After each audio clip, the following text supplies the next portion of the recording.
Hi guys.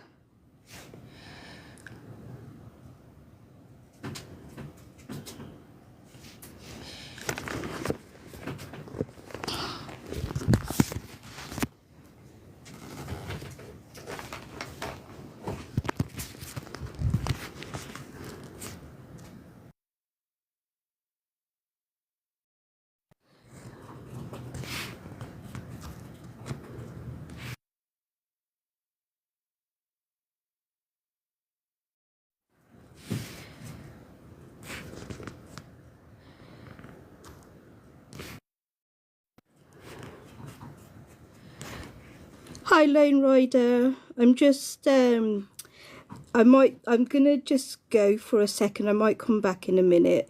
I just need to do something.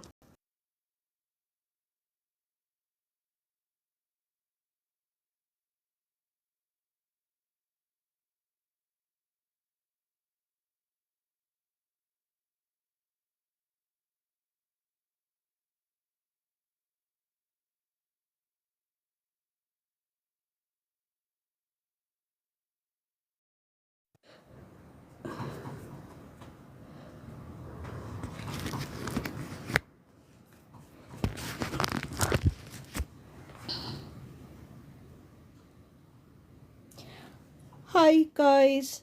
I was just doing some work and I thought I would keep this message up, well, this screen up, just to let people know that this month is Ex-Muslim Awareness Month, which is something that was set up by ExMuslim Reddit, which was called for by people like Haram Doodles.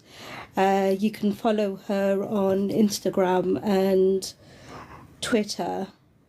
But yeah, I'm just struggling to get some work done, so I thought I would come and share my thoughts and interact with people. It might motivate me to get some work done. I'm trying to write a article and do a video to just promote Ex-Muslim Awareness Month. So one of the things that I want to do the video about, and I'm trying to get myself together about, is just trying to, in order to get people to grasp how isolating and invisible ex-Muslims feel, how much stigma there is around being an ex-Muslim, is to try and thank you. Well, yeah, good on you. We should all feel safe, no matter if we're Muslims or ex-Muslims. Definitely, there should be no shame in it whatsoever. Yeah, the video I want to try to create, well, I am going to create, I'm just struggling to get my act together, is about how the LGBT community, until recently, it was invisible. So I remember growing up in the 80s and there was no gay characters, no gay relationships, no mention of gay people or trans people or bi people in the media, in our communities. I didn't even hear the word gay or lesbian until I was about 11. And so we were that invisible, and in the same way, ex-Muslims are invisible now, because a lot of people don't even know we exist. And in the same way, LGBT people, until recently in the UK, they were so badly abused. They still can be. They're so badly abused, and they had to hide their presence from their family. If they met up in public, the police would attack them. It was completely illegal, and everything else. And in the same way, ex-Muslims and apostates are hidden and in Muslim countries, they are beaten down for meeting, they are put to death by law. And even in the UK, a lot of us who are ex-Muslims, we're having to hide. We might have laws on our side saying that we shouldn't be killed in the UK, but our families don't respect that, and we are shunned and abused and hidden away, and we fear those same sorts of aggressions from our own families, so we are in the closets. And so whenever ex-Muslims meet up, you get people talking about how we ask each other, oh, are you out to your family? Does your family know you're ex-Muslims? Exactly the same sort of conversations that still happens in a lot of gay amongst gay communities, where people ask, oh, are you out to your family about being gay? But with the exception of the fact that it's less of a thing amongst LGBT communities who are not in a Muslim background and stuff like that, or religious settings. So they're a lot more lucky, whereas in the UK, I mean, amongst Muslim communities, it's terrifying to talk about whether or not you are an ex-Muslim to your own family. The kind of shunning you get, being kicked out of your family home, the abuse you get and stuff like that, it's absolutely terrifying. And I'm trying to just, because it's so hard for people who are not from a Muslim background to understand how hard it is and how dangerous this apostophobia is, this kafir, I would prefer to call it kafir phobia, is, but it's not. Kafir phobia is more about hating on and having an irrational fear of sort of like all non-Muslims, whereas apostophobia is focusing on the fear and hate of people who have left Islam. So yeah, it is, because I remember having a conversation with somebody when I was volunteering with the Citizens Advice Bureau, and I was with their LGBT community, their club, their group, and one of the ladies says, why don't you just tell your family you're gay? What's the big deal?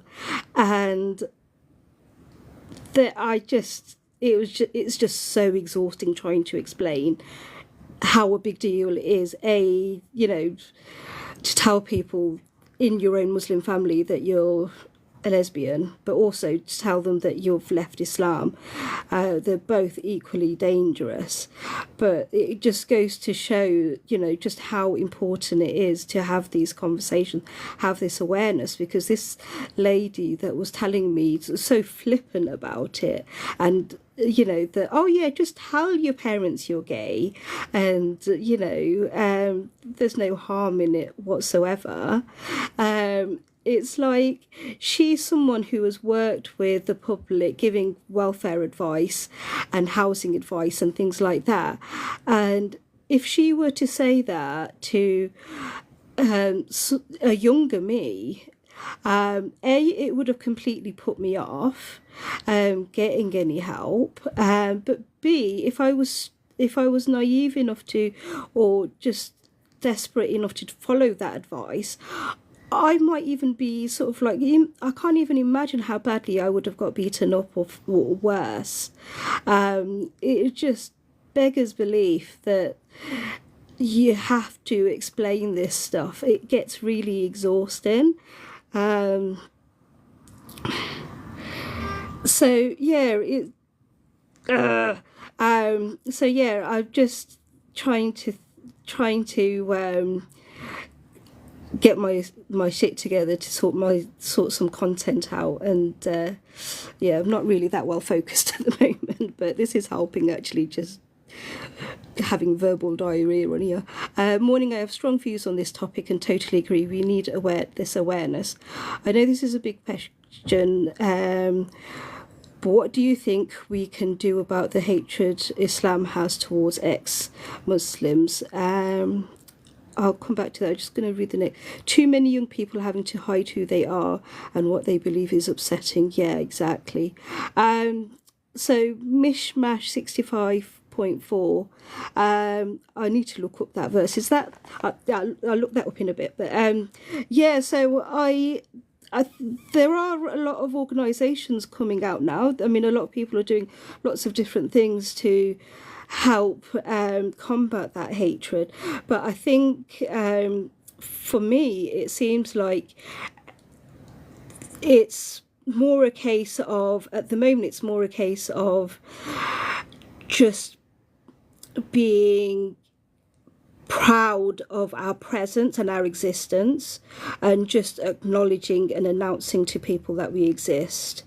That is the biggest starting point, because at the moment, by and large, we're very invisible, and we're very much living in fear. Even those of us who are living in the UK, I think if we start off by building our own resilience and our own mental health and our own confidence in ourselves, and building our own communities as well, so doing lives like this, maybe even joining or even getting in touch with organisations like Council of Ex-Muslims of Britain, and Ex-Muslims of North America.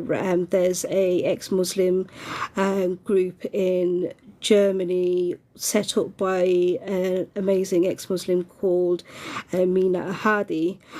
Just joining those organisations, or even just getting in touch with them, and communicating with them, just so you build your own strength and your own resilience first.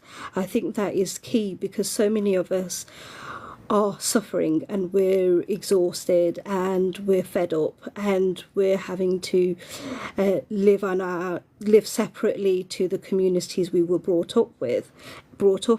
I think that's got to be one of the first things that we've got to do before we can do anything else. I am sorry if I'm missing comments and stuff, but yeah, just to build up our own confidence. I was at the Celebrating Dissent event in Norway at the end of August, beginning of September, and it was the biggest ex-Muslim get-together in the world, and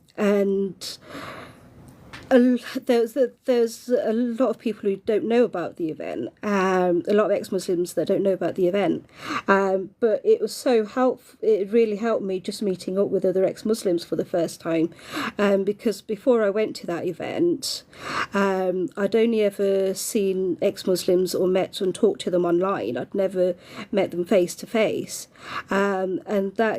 and a lot of us, were there meeting other ex-Muslims in person for the first time.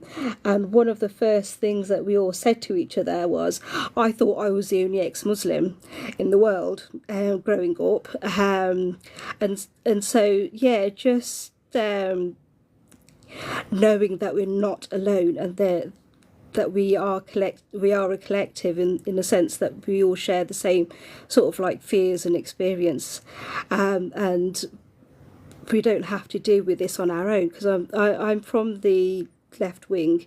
I was in a socialist organisation from the age of 17 until I was about 32, and that's very much still in my DNA, being a lefty.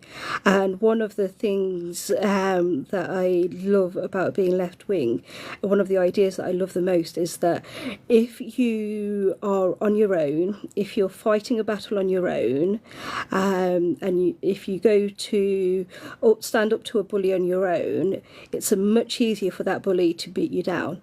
Whereas if you go with a group of you, like 6 or 7 of you, or even 100 of you, or 1,000 of you, or however many, if you go as a group to the bully and say, fuck you, stop this now, the bully's going to have to listen to you, because you're stronger as a collective.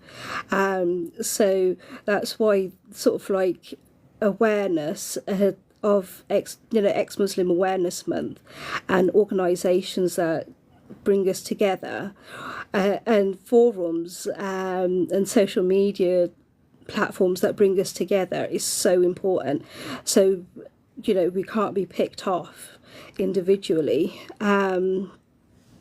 But yeah, one of the things I would love to do is see more sort of like work and collaboration with trade unions and stuff like that, but unfortunately a lot of Islamists have their hooks in those organisations, and it just feels like an uphill battle to get there.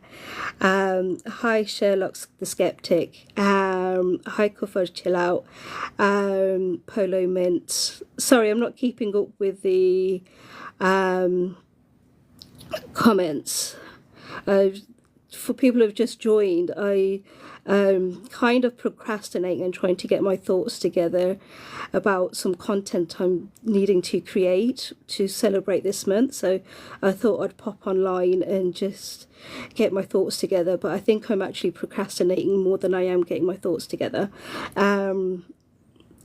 Yeah, so yeah, so anyway, yeah, so because I've noticed some people have just come up. Yeah, so yeah, so I'm gonna just try and pull myself together. If anyone wants to come up, just do a what's called a guest request if you want. Oh, okay, thank you. Thank you, Polo Mint. Yeah, so during the Celebrating Dissent, at the end of it, they decided to reignite the Ex-Muslims International, and so there is. I'm not sure about exactly how many people and organisations are there, are represented in the coalition, but there is people like Haram Doodles, she has 8,000 followers on Instagram. She's also on Twitter, but she has helped me so much because she says she's not an artist, but she is an artist, and she does these doodles. Let me see if I can bring any up.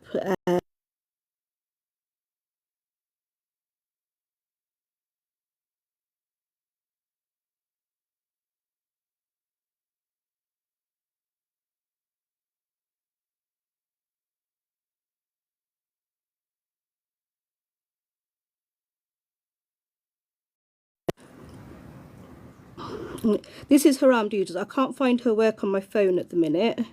I've not been that well organised.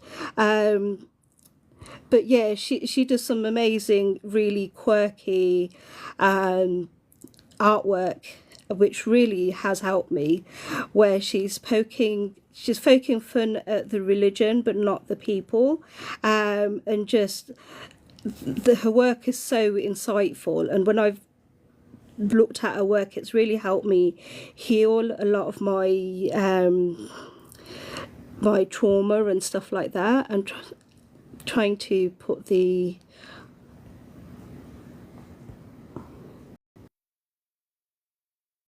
up.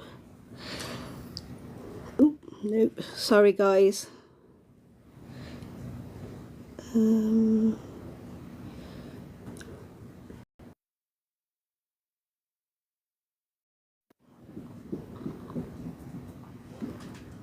Okay, hey, I'm trying to get it so you can see the whole screen. So I'm going to go to effects.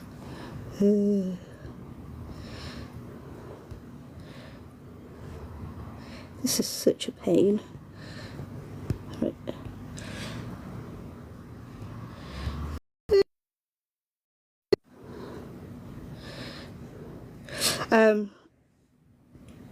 Let me see who's asked to come up. Somebody asked to come up.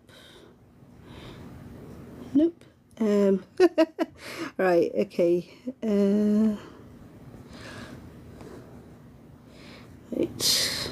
Green screen. I'm going to sort this out. There we go.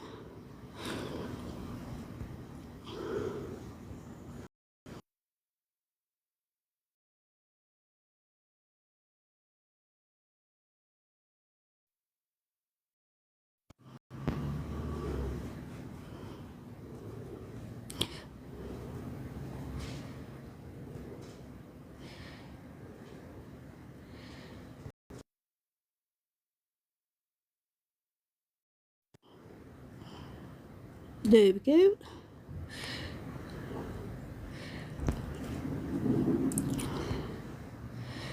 So yeah, sorry guys. Yeah, so for those who have just joined, yeah,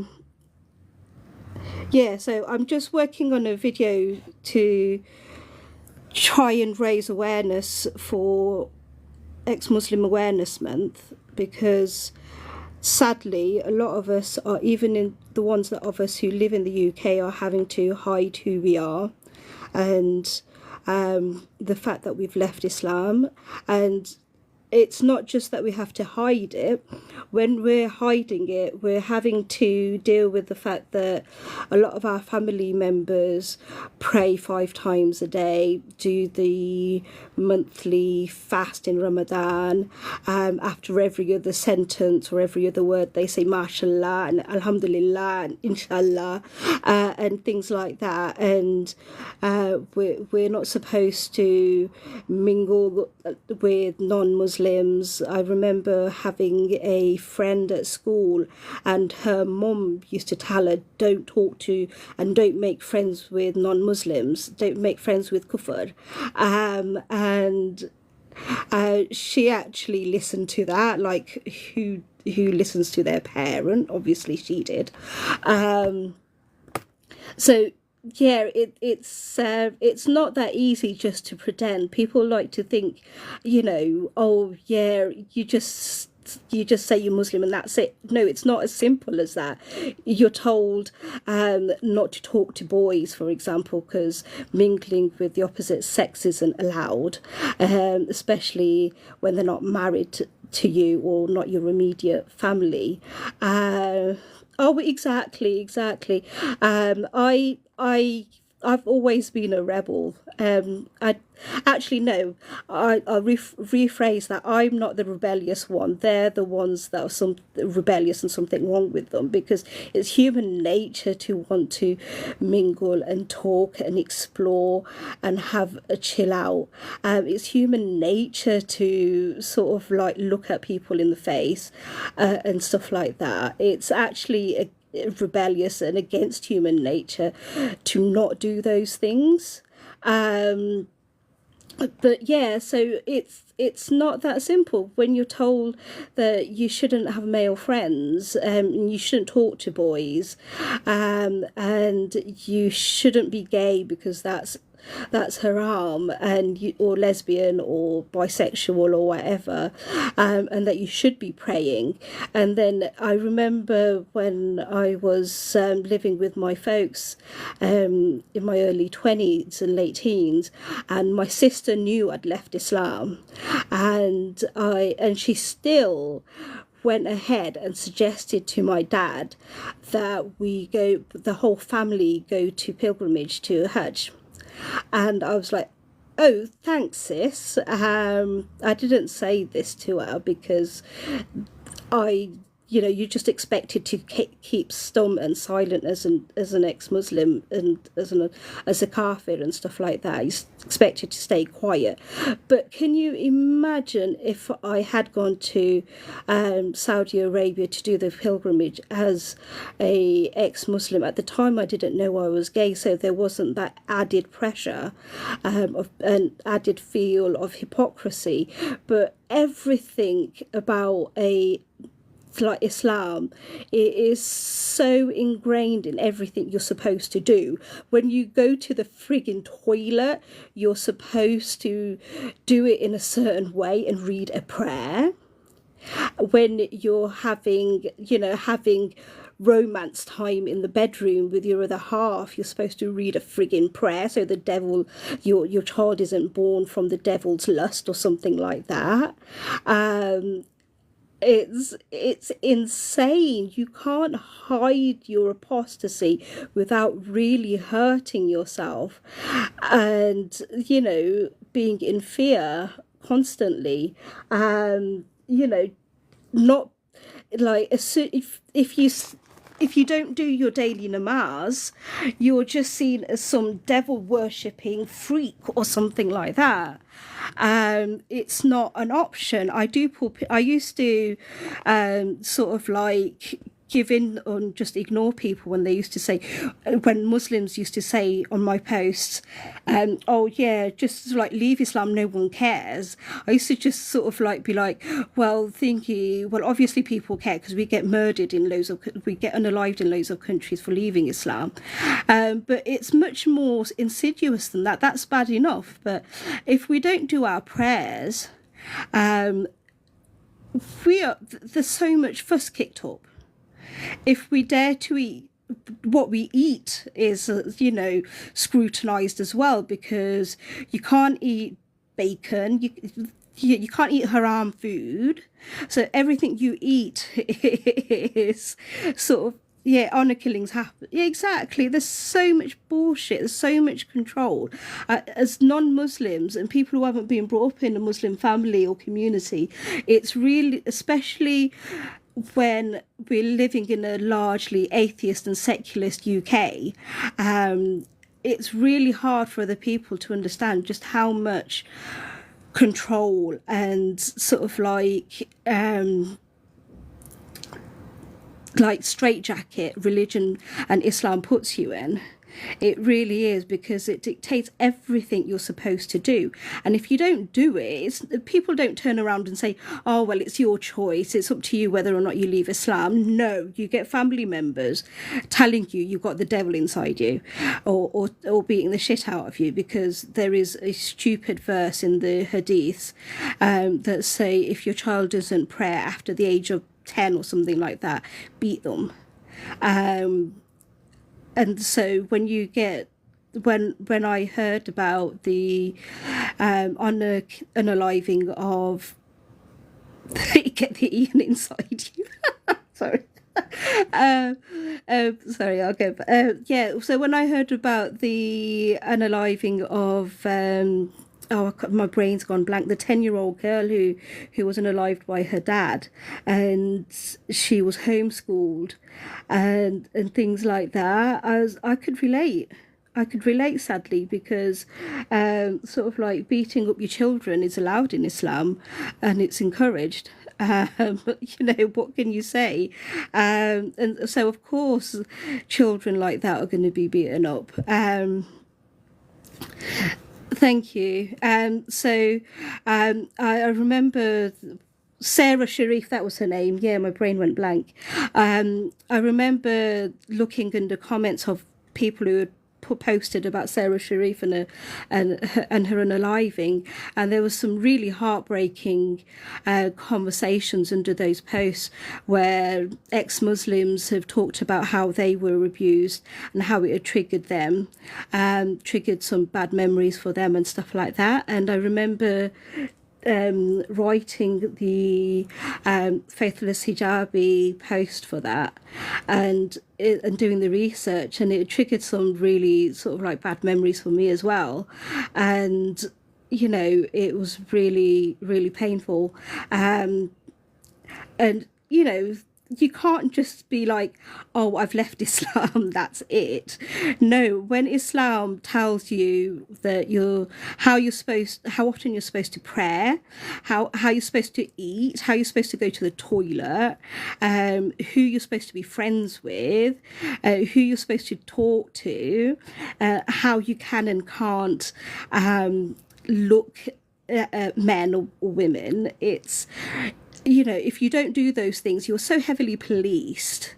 It's ridiculous. I remember like talking about the policing in Muslim communities, I remember when I was about 14, I might have been older actually. My time awareness is rubbish. But yeah, I remember walking down the street with my mum and near where my parents used to live, where I used to live, and there was a Bengali girl. That we all knew in our community, and she was at a phone booth, and she was trying to have a private conversation, but these lads were being lads. They were obviously they knew each other, and they were just messing around and being kids, teenage brats. And the guys were trying, like, just winding her up and trying to open up the phone booth while she was trying to use it. And she was just sort of like having a laugh back and, sticking two fingers up at them and telling them to bugger off and stuff. And as soon as that girl saw my mum, her face dropped. And she knew that there was going to be so much shit from that interaction. And a few hours later, believe it or not, my mum picked up the phone, and she was talking to a friend, saying how this girl was flirting with a boy, and that she was asking for sex, and that she was like, she has something, chilies burning on her private part, because that's how disgusting she was. And this this real misogynistic abuse towards that girl for just daring to interact with a boy. And the policing in our Muslim communities is just rife. And to say that, oh, you're free to do whatever you like and leave Islam if you want. No, we're not. We're not free to do anything in Muslim communities. Even in the UK, everything is so heavily regulated and policed by one another. It's disgusting and absolutely ridiculous. And so, sort of like, yeah, these sorts of months, ex-Muslim Awareness Month, is really important. If anyone wants to come up as a guest request, I know somebody did send one, but I think I had some technical issues. But yeah, anyway, I know I've got some more people joined since I started. So I'll just go over what I was saying earlier on. So why I've done this live is to Okay, thank you, Kafar, chill out.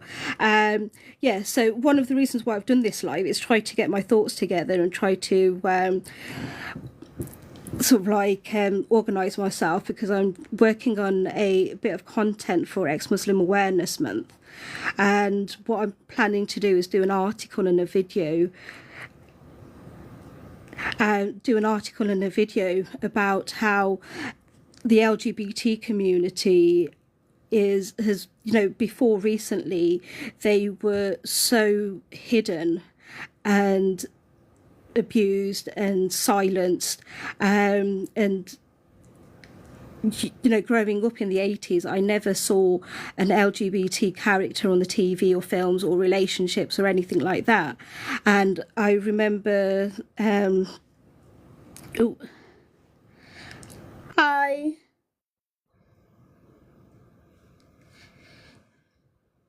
Hi there. Just bringing someone up. Hopefully it will work.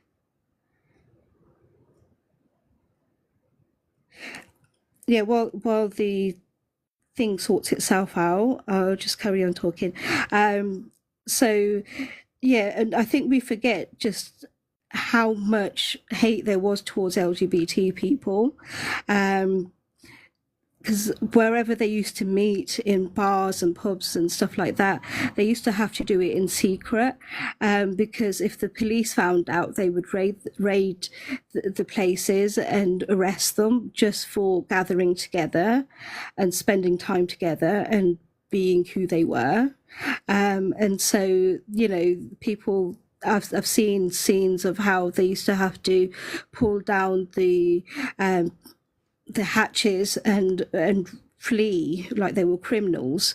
And in the same way, ex-Muslims are doing the same, but we don't have the gay bars and stuff like that. A lot of us don't even know each other exist. When I was celebrating Dissent in August, one of the main conversations that came up quite a lot is I thought I was the only one growing up. I don't know why the guest requests aren't coming up. Except hopefully this time it will come up. Yeah, it's worked now.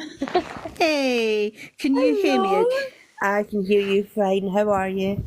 I'm good, thank you. You've got a gorgeous Scottish accent. It's absolutely lovely. How are you doing? Are you keeping all right? Yeah, I'm good. I'm just procrastinating. I've got so much work to do, and I'm like, I can't be bothered to do any of it. So this was supposed to be helping me do my work, but actually I've just gone off on rants and tangents, and Oh yeah. no, do you know the thing? I'm always shouting out your faithless hijabi account, and I actually done it Oh, last thank you. night. There was an ex-Muslim on whose live was it now? I think it was actually on Grumpy's live. Oh, thank Um, you. and she sounded like she was struggling kind of thing, but yeah, I was like, listen, you need to follow people, you need to follow your people, and Yeah. Yeah, Grumpy is amazing. Is this the Grumpy Mirpuri lady? oh no, it's Grumpy. He's a guy. We Oh, call yeah, him I know Grumpy Grumpy. because Yeah, he's a yeah, grumpy yeah. old fart. He belongs in a care home. Do you know what I mean? He shouldn't have TikTok on the internet, but yeah, it's good to see you live though. Thank you. I don't do many lives. It's really Oh, weird. Yeah, but yeah, because you do quite a lot of lives, and I try to like listen in, but a lot of the time I can't join in because either I'm like got my hands full of like loads of stuff, or it's nighttime and I'm like, yeah, my partner will kill me if I start talking now because she's got work in the morning, so I daren't do that. So yeah, um, yeah, no, it's really good to chat because I do. Some of your lives are just so fun and chilled out as well, and they just keep me a little bit sane too. So it's all good yeah, stuff. I like it when it's just chilled and we're playing music and we're just talking about nonsense. And yeah, some of them Yeah, lately have they've just went haywire, and it's like, nope. yeah. Yeah, but the voice of reason was telling me that one of the chill out ones that you did, you still had Muslims coming up and like having a go at you and trying to ban it, and all you were doing was Yeah. chilling out and calling it You for know the chill out thing though, time. girls, they seem to have this massive issue with my Kufar chill out. And now I can have backgrounds up, right, of, I don't know, say we're talking about child marriage and that's my topic, but they'll come up and they'll cry about the fact is that I've called my account Kufar chill out zone. Oh my God, really? And it's like, we're talking about child marriage in Iraq and how Iraq's going to lower the age bill down, but yet you're more concerned that my name's Kufar chill out zone. I know. And then they try to gaslight you and say kufar isn't a swear word and it's not a curse word and it's not a derogatory word. And they're just being factual about it because all it means is that you're a non-believer. Yeah. You know, we know that that's not the case at all, and that it's like the N word, you know, in America towards black people and stuff like that. It's just pure gaslighting bullshit, isn't it? It's Yeah. absolutely ridiculous. I don't think they can cope with the fact though that I've took that name, I've embraced it, and it's went, do you know what, it backfired on them. And it's like, well, do you know what, don't call me a kufar, don't call me a dirty kufar, and I won't go with it. Oh, exactly.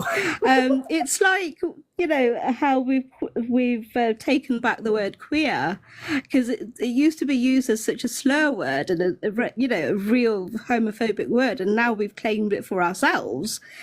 Um, Yeah. so yeah, exactly. Oh dear. But yeah, I was no, actually what? talking about you last night, Rose, to be honest. I was actually saying that in Grumpy's live how you went and done the protest in underwear down in London.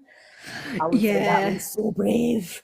I was like, Oh, that was just, I I was so shocked that I did that, because all the way down, traveling down to London, because I don't live anywhere near London, all the way traveling down, I was like, I had no idea what I was doing. You know, sometimes when a lot of the activism work that I do, it's not something I it's not something I choose to do. In one sense, I don't choose to do it, because if it was up to me, I'd be living in the Bahamas or the Caribbean or Mallorca and just sunning myself and having drinks and chilling out. That would be my ideal life. You know what I mean? Who Yeah, wants to be an activist? You want to live. That's the whole point. But I can't just live when there's all these arseholes around me telling me how to live and how not to live.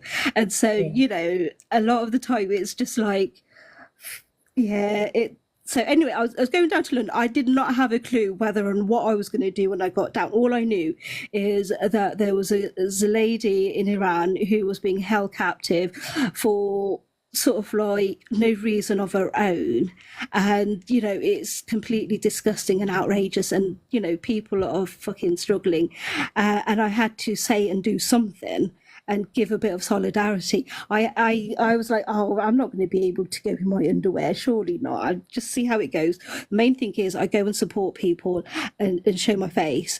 And then when I got there, not only did I dress in my underwear when I was there, because I actually ended up painting people's pants with the to make the purple stripes.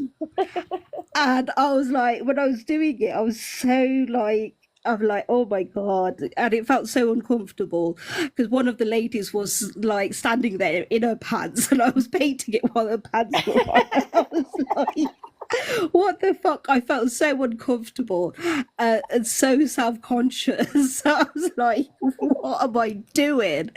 And it was just like, looking back at it now, it's something to giggle about. But at the time I was like, oh my God. Because it's just one of those things. You you know, sometimes you have to be brave, because you don't want to be attacked and you have no choice. Yeah. Um, and yeah, because I think you guys are absolutely amazing, because I struggle doing these lives. I find them really hard. And thinking, I think you guys are amazing for doing these lives, because people like you and Grumpy and Tom Thumb and Voice of Reason, you could live so much more of an easy life without these things going, you know, without talking about these things, and just, you know, do whatever you like. But you're choosing to side with us, and that Mm. is really appreciated, really brave. And I think you guys are amazing in the same breath, because it's not easy. And yeah, sorry, I'm getting a bit emotional now. Um, Oh no, listen, yeah, we do nothing compared to what you do, Rose. Do you know what I mean? You're helping women that are managing to escape this and finding the confidence, and the women that do escape this are they're so brave, and it's like some of them are indoctrinated from childhood, and trying absolutely. to get them to decompose and decompress this horrible ideology. And like you said earlier on, though, like they say things when they walk into a bathroom, and every second it's inshallah, subhanallah, do you know what I mean, alhamdulillah. Yeah, It's like trying to get away from that, do you know what I mean? And yeah, absolutely. I mean, like you said, even down to the acts in the bedroom, they've got to say a prayer before they lay with their wife. And it's like, I mean, is God or your book really got that much of a hold over you that you can't even walk into the bathroom in peace? Exactly. I remember growing up, I used to make excuses for Islam, because I used to think it was culture and not religion. And so I remember one conversation where my brother and my dad were talking, and my dad was saying to my brother that, oh, Rose, I won't say my real name, but Rose No. thinks that sh sh her mum can just go out whenever she likes, and she doesn't have to ask permission. She doesn't bother asking, you know, she doesn't bother asking permission to go out. Like it was the dumbest thing ever, you know. that I thought that my mum didn't need to ask permission to leave the house. And then years later, I realized that in the Quran and the Hadiths and stuff like that, women have to literally ask permission to do anything. They have to ask their husband's permission to do anything. It's a frigging Islamic thing. So yeah, so many of the things that I thought were just cultural bullshit and my dad being an arsehole are actually religious. And the sad thing is they're there despite the fact that most Muslims can't read the Quran. They can read it, but they can't understand it. And most Muslims don't bother to read the translations and stuff like that. And for those rules and those like routines to be so set, and those mindsets to be so set despite people not having studied and read it themselves, it just shows you how powerful they are, because they're just seen as like, why wouldn't you do that? Sort of thing. But yeah, I've mentioned before that one of my friends, her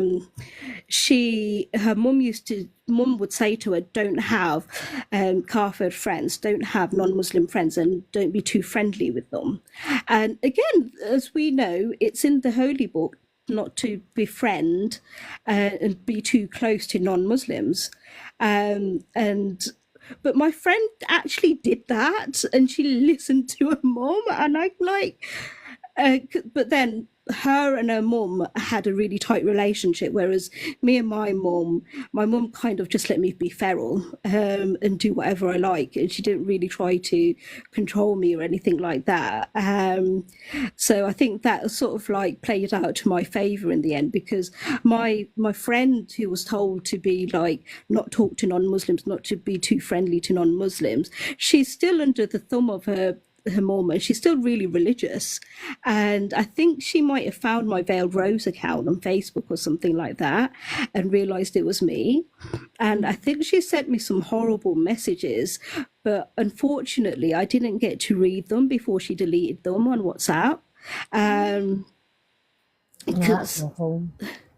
But I remember shortly after the first lockdown, this was before I invented Veil Rose, and I remember one of my childhood friends from school, well, she was a bit of a bully a lot of the time, but I remember she had messaged me on Messenger on my personal account, and she told me that I was disgusting and I was living in sin because she'd found out that I was living with my partner.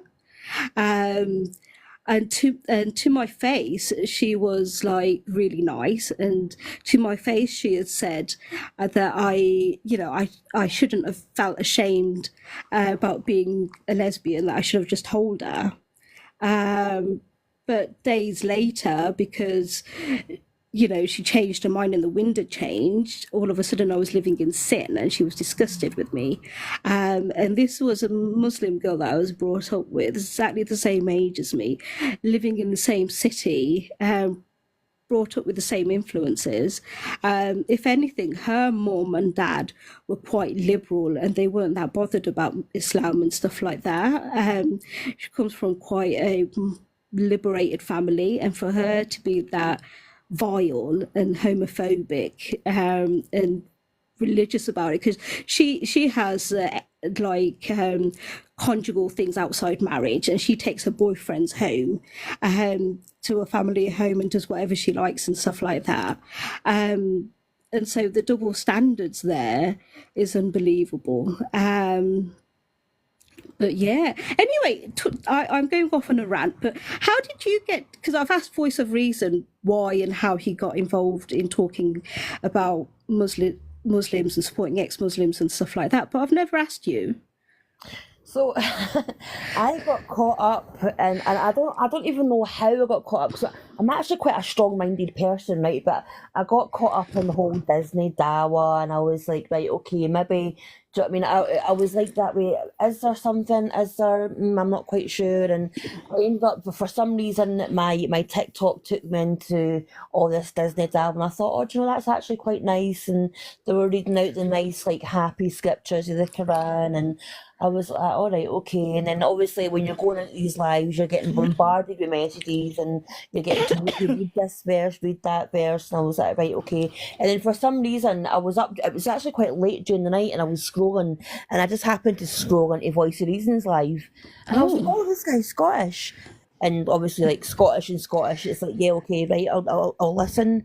And then he was bringing up all these hadiths and he was talking to these Muslims and he was saying, well, what about, you know what I mean, talking about slavery and then talking about child marriage. And I was like, child marriage? I was like, excuse me? So, yeah, I kept on listening and I kept going back into Voices Lives. And I was like, wow, this is like crazy. And yeah, then I've just went into Voices Live ever since and I just started doing my own. oh, But yeah, brilliant. if it wasn't for Voice and for Mark and do you know what I mean, then obviously I met like the rest of them like Tom and everybody else doing their lives. I'd probably still be listening to a Disney Dawa crap, to Oh, be honest. wow. Oh, Yeah. wow. Excellent. Hmm. No, that's brilliant. Yeah, because a lot of people don't don't listen to Voice of Reason, and they still argue with them, and you're like, it's quite comical in a way because he's so reasonable and he's so factual and he's so concise and he's so skilled at what he does, um, and they're still like just in their own Disneyland version of it, um, but hopefully they'll reflect on it because it can be really hard to admit you're wrong and it can take time to admit you're wrong and you've been fooled because nobody wants to realize that they're wrong. So yeah, Voice of Reason is number one. I think he's well, actually, Holy Go, you are really number one as well. I don't want anyone to feel Listen, left out. I love you what I all. know compared to what Voice and Mark know, I can write on the back of a postage stamp. I mean, Yeah. yeah, Voice and Mark are they're so up there with their knowledge and they've done their studying and yeah, it's like Voice can tell you what Muhammad's fucking postman was called. I mean, Oh, exactly. it's crazy. It's crazy, and it's like, yeah. I mean, I actually laugh. I used to go like when you scroll lives and you see like you go into Muslim lives and you kind of hide away in the comments and you see voices and like joining, and then they just pure like panic over themselves and they just stutter. Voices is in here. Get voices out, and it's like they're doing dava to this poor little person in a box and Voice of Reason just doesn't even comment. He just comes in the live and they're all tripping over themselves to try and get him out. It's so funny. It's like, wow. But yeah, Oh, he does. He triggers on so much. It's so I don't like talking about him because he's not here, but yeah, he's just. oh, I don't know if he's here now, but he was a little while ago. He might be coming in and out. I don't know. But yeah, no, I learned so much from him. Yeah, I same. Yeah, absolutely. I'm like, I know nothing compared to him. And yeah, he seems to be a font of knowledge about everything, though, because I think it might have been yourself. You had one where you had some right wing nut job come on, and everybody ended up talking about socialism and sort of like workers' rights and stuff like that. Yeah. And because there was this right wing nut job on there, and Voice of Reason's knowledge on that and how we can make it relatable to ordinary people, even if you haven't studied it, you can still understand what he's saying. Yeah, I was really I was like, wow, you like know everything. We don't need Google anymore. We just go to you instead. Brass boys. So yeah. 'Cause I remember when I was in Mallorca, there was this T-shirt that said, "I don't need Google. My wife knows everything." And yeah, we should have one similar. Instead of wife, it should be Voice of Reason knows everything. It would be great. Um, yeah. Oh dear. But But yeah, they're good guys. yeah. Mark and Voice are just they're just brilliant. And when you get them on a panel together, it's like, yeah, you guys, you've not got a clue what you've let yourself in for. Oh, exactly. Yeah, I remember because I don't listen into lives very often. I tend to listen to like your guys' lives. So I don't listen to Muslim lives that much. But I remember it was Layla London, I think it was. I was listening to her live. I just sneaked on and kept quiet and stuff like that. And she was bitching about Voice and Mark and stuff like that. And but she, when you listen to Voice and Mark, they bring information, they Hmm. bring evidence, they back themselves up. They're not just talking out of their behinds. Whereas this lady literally was just talking out of her behind, and there was no reference to anything. It was to anything specific that they'd said or anything that they'd said. It was just they were hateful, and then they were talking about how wonderful Islam was. But again, they had no reference to say like, "Oh, this is why Islam's amazing. This is the verse," or whatever example. It just melted my brain a lot just to listen. But sometimes you have to listen to the crap so you know what you're up against. So yeah. Definitely. Oh I mean, dear. I think as well. See these Western ones that think it's like I don't know. It's like a trend for them. Do you know what I mean? And it's like, oh, I choose to wear the niqab, or I choose to wear the hijab, and it's like, but go and do a little bit of research into these women who are getting penalised every day, who are getting their rights stripped away from them by the daily basis. Something else is coming out that these women cannot do. But you have a Exactly. choice living in the West, safe in the West. But these women in Afghanistan, they can't even, they've got to whisper now in public. They cannot be heard. Do you know what I mean? If they can't go outside without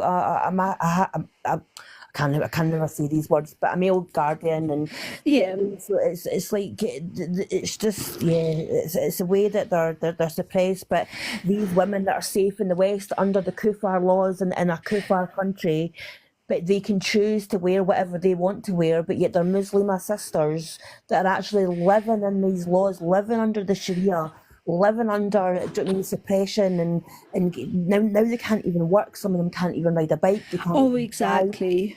And it's like you don't even know what you're talking about. You don't even understand Exactly. what your book is telling you. Do you know what I mean? Yeah, it's It's crazy. infuriating. I because I think at the same time.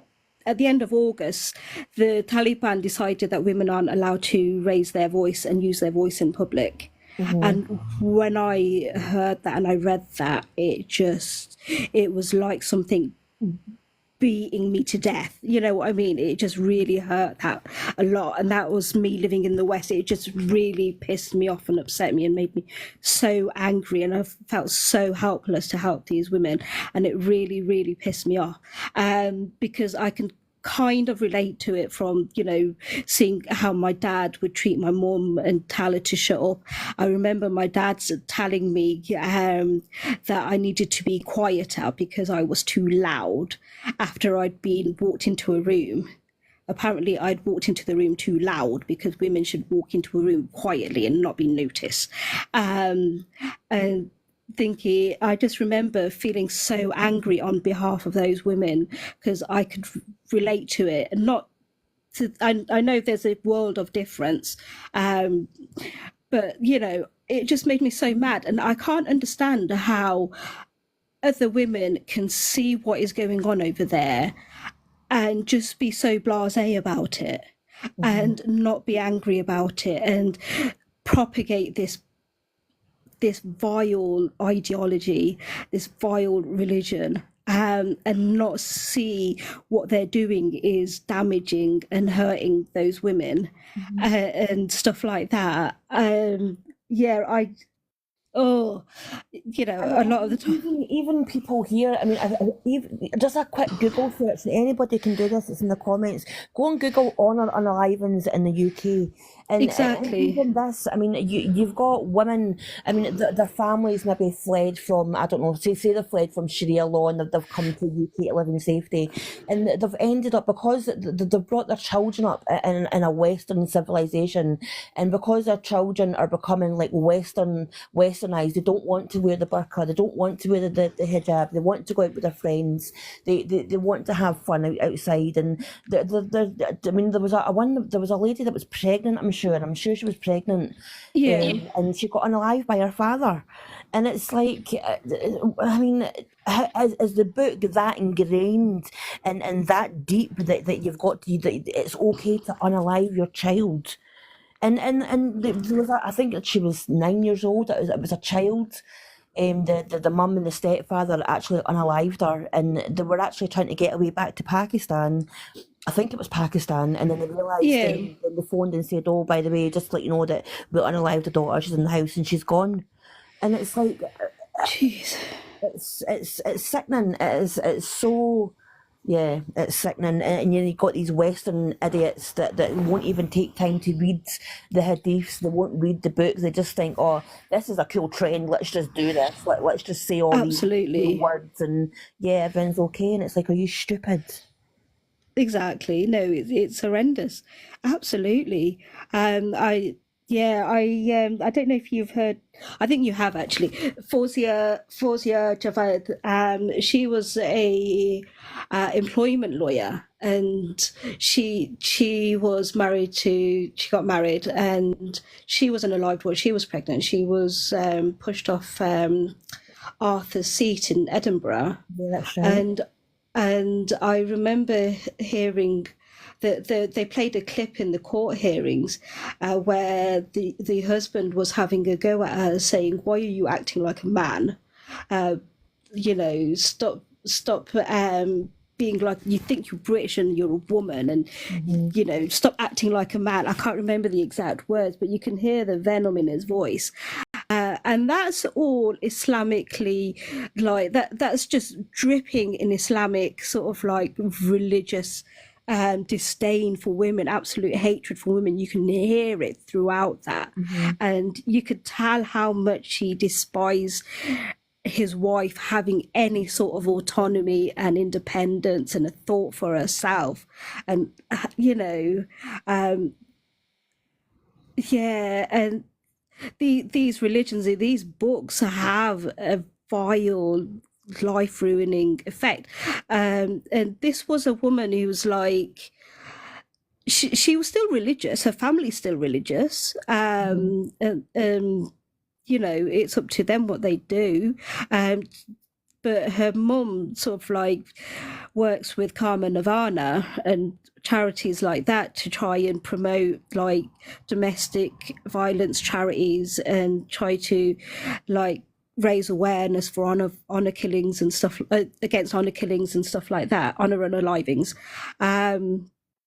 But for me, fair play to it, because a lot of women don't have that support of their family, and their families are usually the ones that cover it up and do the unalivings and stuff like that. So respect to them for that. But for me, if you don't address the root causes of why there is this hatred and why there is this abuse in the first place, and if you don't call it out, then it's just going to go on forever. You can't just say stop doing these evil things. You have to say stop doing these evil things and stop following these evil instructions from this evil book, and stop sort of like glorifying the root cause of it, if that makes sense. But yeah.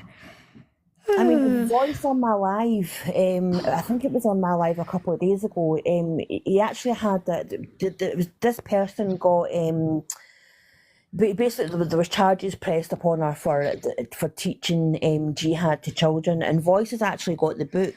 I don't even know if Voice, is Voice in here? Voice has actually got the book. I'm not sure. And he actually like highlighted the part where, I mean, they're teaching this to children, and it's actually got jihads in this book that are getting taught to children, like 7 to 10-year-old kids, that, do you know what I mean, about doing offensive jihads. And it's like, Exactly. this is getting taught to children. It's like, this is not getting any. Oh, Voice isn't here. Voice, can you show Yeah. the book, please? Yeah, I know you might be busy, Voice, and I know you're really in demand everywhere, but be great. But I respect you if you can't come up, but if you can, that would be great. Yeah, I mean, going back to this thing, about the teacher, that is why I'm so passionate about comprehensive education, but it's been smashed to pieces now, because I was brought up in the 80s where faith schools, I think there were so few of them. And most schools were comprehensive schools, so they were run by the local authorities, and they mainly had like secularism at the core. So all religions were equally respected, and a little bit talked about, but it wasn't rammed down your throat and stuff like that. Whereas these faith schools have propped up a lot more, and you've got these academies that are run by or owned by businesses rather than the local authorities as much now. And it's really sad to see that being chipped away at, because these faith schools, they've got so little regulation, and stuff like that, and most of them are just failing the kids. I don't know if you saw the Richard Dawkins video where he went into a faith school and he talked to the girls and he listened to some of the science lessons, and the science lessons were just like shockingly bad when it came to like creationism and stuff like that. Yeah, it's just really sad to see that. Yeah. Yeah, it's just yeah. I mean, like I don't believe in any religion, Rose. Okay, I'm an atheist, but Yeah, same. the religion that's most problematic that we're seeing right now is Islam, and some of these Muslims. I mean, we try and make a point where we don't attack Muslims. We go for the books. We read what they read. But we can read it with an open mind, and they read it with this, I don't know, that they've got a big cloud judgment, and it don't mean that Muhammad was the best example, and Allah is the way, and every good deed that they do, it's a step closer to Allah in heaven, and it's like, you don't realise that doing a good deed for doing a good deed is enough. But they're doing good deeds to get into heaven, and it's like, are you that brainwashed? It's just, Yeah. it's, Yeah. God. Yeah, the last but one video I did, there was this Muslim who came up on the comments, and they were like, if there isn't a God, that means I can do anything I like. I can go around raping and whatever I like, because there is no God to answer to, and because we are like the king of the jungle or whatever. And I was like, wow, that is just wow, because wow, how do you even respond to react to so much, I don't know. Why would you want to go out there and do that to somebody anyway? And you've got a book. A book is telling you not to do it. Not for the sake is that you know deep down in yourself that it's wrong to do, and you should never want to do that upon a human being, but because a God is telling them not to do it, and if you took that away, they're going to have the urge to go out there and do that. To them, those people need locked up. Those people need electric shock treatment. They need, I don't know, they need some serious in-depth therapy. But yeah, exactly. It's absolute madness. It's like, you don't do that because like you said, you don't want to do it, but you don't want it to be done to you either. There is a basic social sort of like, it's just like talking to a dummy. It's like, why, how stupid and idiotic can you be? Yeah. I remember a while ago there was a guy, again, it was on Voices Live. Sorry, Voice. Your name's in my mouth today, and I'm so sorry. You're living rent free in my head Everybody go today, and follow Voice. I am Voice. so sorry. I'm your Yeah. little cheer girl today. Go boys, go boys. But yeah, there was a guy on his panel and his name was Sheikh Rogers. And I've actually still got the recording of this.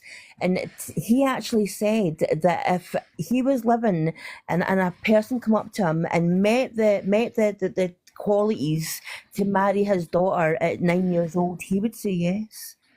And Oh it's like gosh. to actually Yeah. come out and say that you would allow your daughter to go away with an old man. I mean, to me, if anybody even looked at my child the wrong way, I would scratch your eyes out. I'm Oh, not even. exactly. Yeah. There's just not even a thing in there. You look at my daughter in the wrong way, and I'm coming for you. But to even think that you're going to give your daughter away, pack her suitcase, pack her little comforter, a wee teddy, and do you know what I mean, a wee toothbrush, and say, "Yeah, there you go, have her." That to me is just it's sickening. It's just sickening. Absolutely. Absolutely. Oh, it just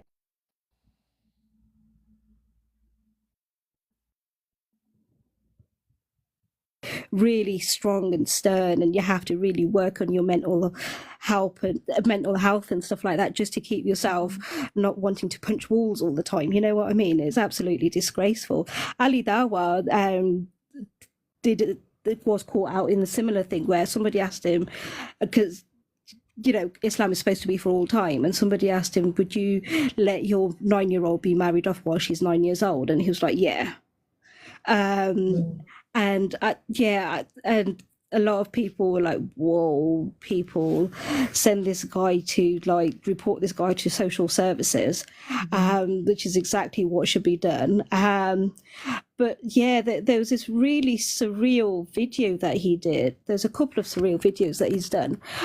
You might have seen it yourself, but he was interviewing his wife, and like the Taliban, she wasn't talking in Yeah, this she had to write video. everything down on it. She wrote everything down and passed it to him. Yes, I've seen it. Yeah, Yeah.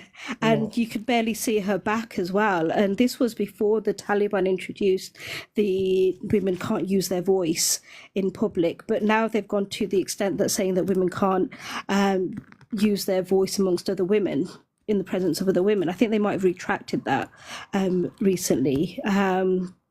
That second one. But we've got these Taliban wannabes. Sorry, I shouldn't say that, should I? Avoid getting banned. But yeah, you've got these Teletubby wannabes Mhm. in the UK.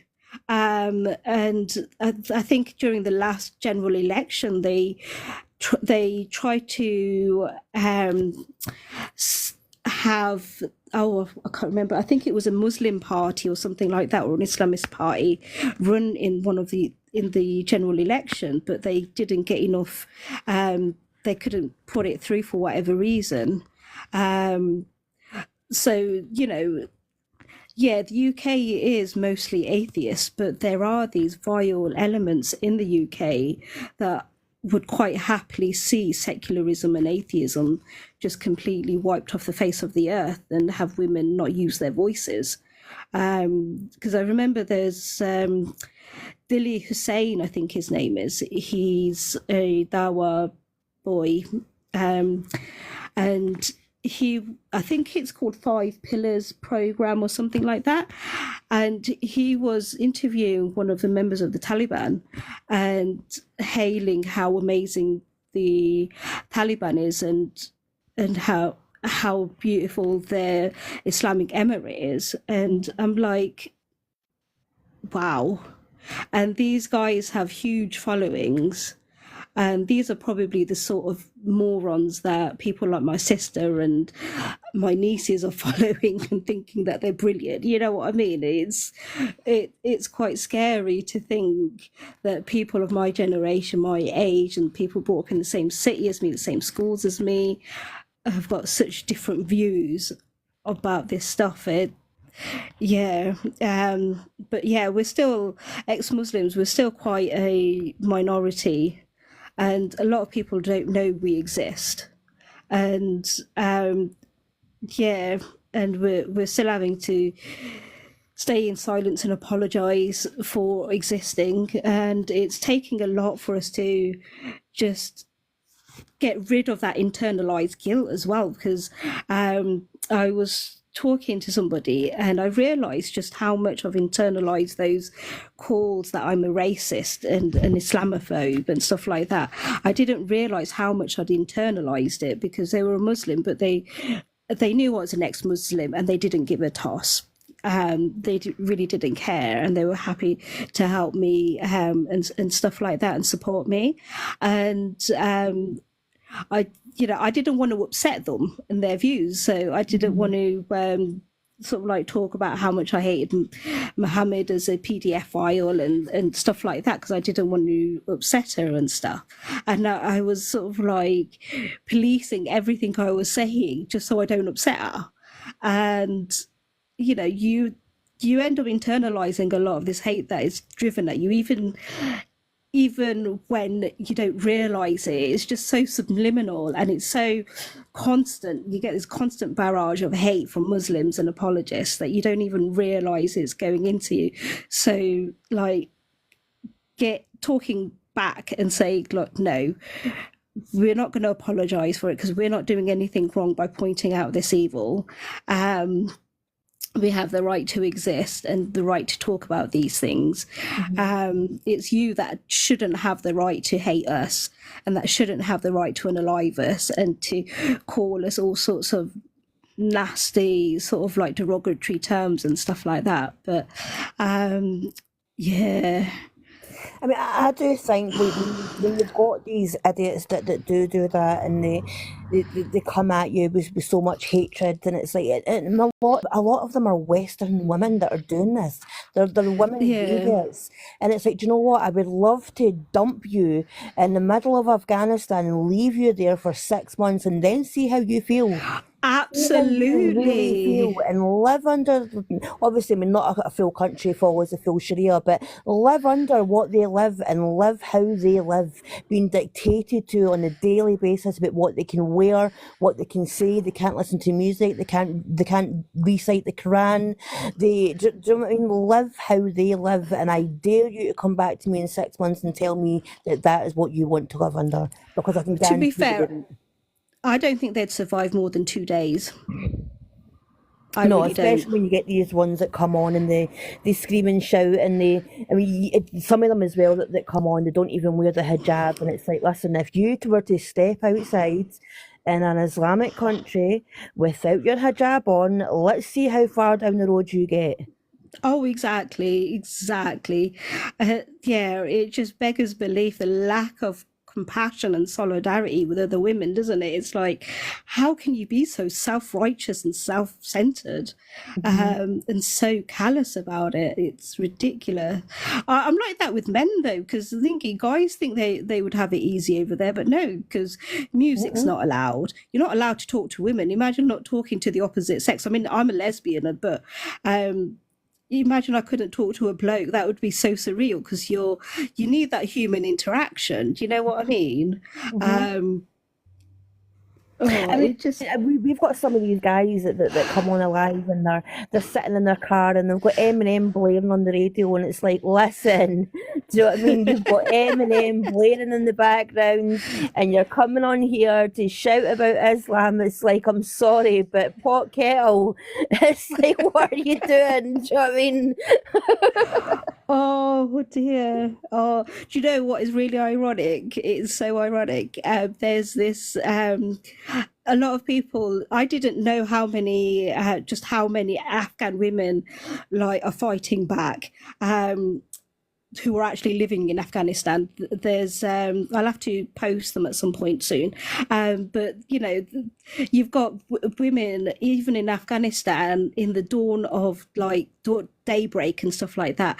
They're sneaking out and spray painting things against the Taliban on the walls and stuff like that, and they're sneaking out videos online of them singing and protesting and stuff like that. It's incredible.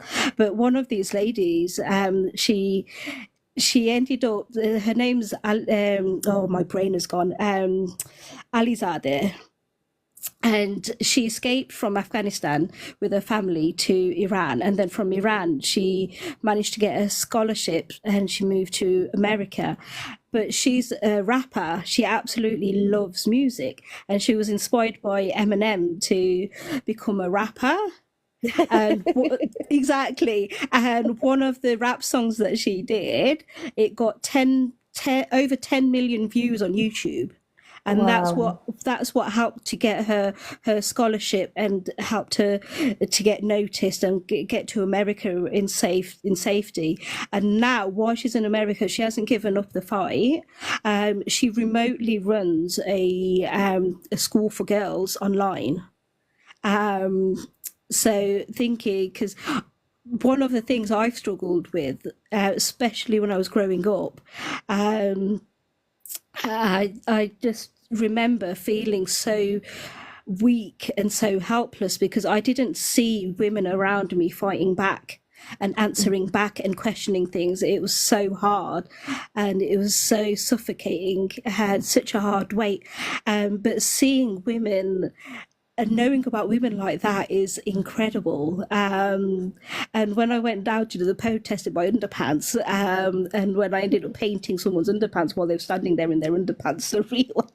um, yeah, I was speaking to one of these amazing women, Mariam Namazi. Um, the TikTok crew might not know of her, but she is amazing. She's got such a huge following, and she's nicknamed the godmother of ex-Muslims because she set up the CEMB, Council of Ex-Muslims of Britain, and they've been quite instrumental in getting the term ex-Muslims coined and recognised and people using it.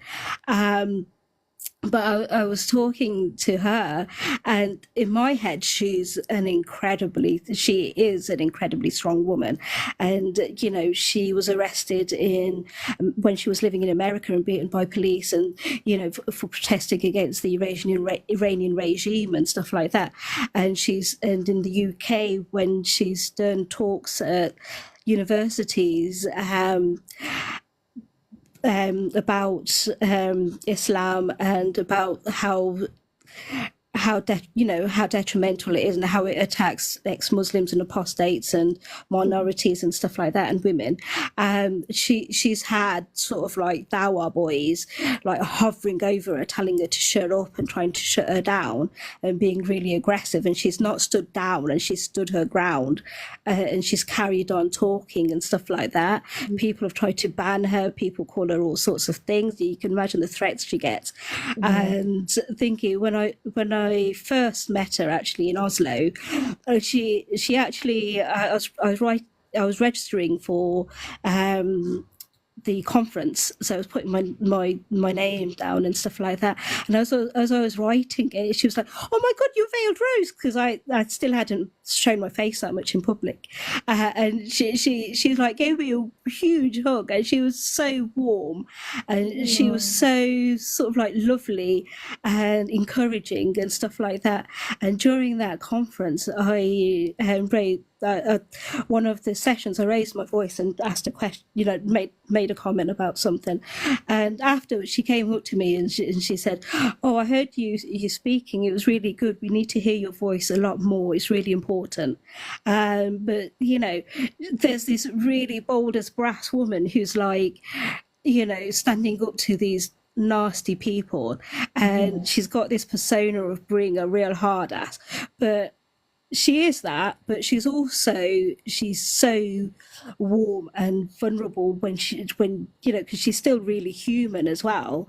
And I don't think she'd mind me saying, but she was saying that, you know, she gets nervous when she's doing public speaking and stuff like that. And it can take a lot out of her and stuff like that. I was like, yeah, but you do so well. No way do you get nervous, because I'm like, I've been watching her videos for like, and her debates and stuff like that for years now. And I'm just so much in awe of her. And I think she's absolutely amazing. I still do. But to hear her say that how nervous she gets and stuff like that, it was like quite something, you know, because at the end of the day, we just do what we feel we have to do because it's built in us not to be beaten down, and we have to fight back.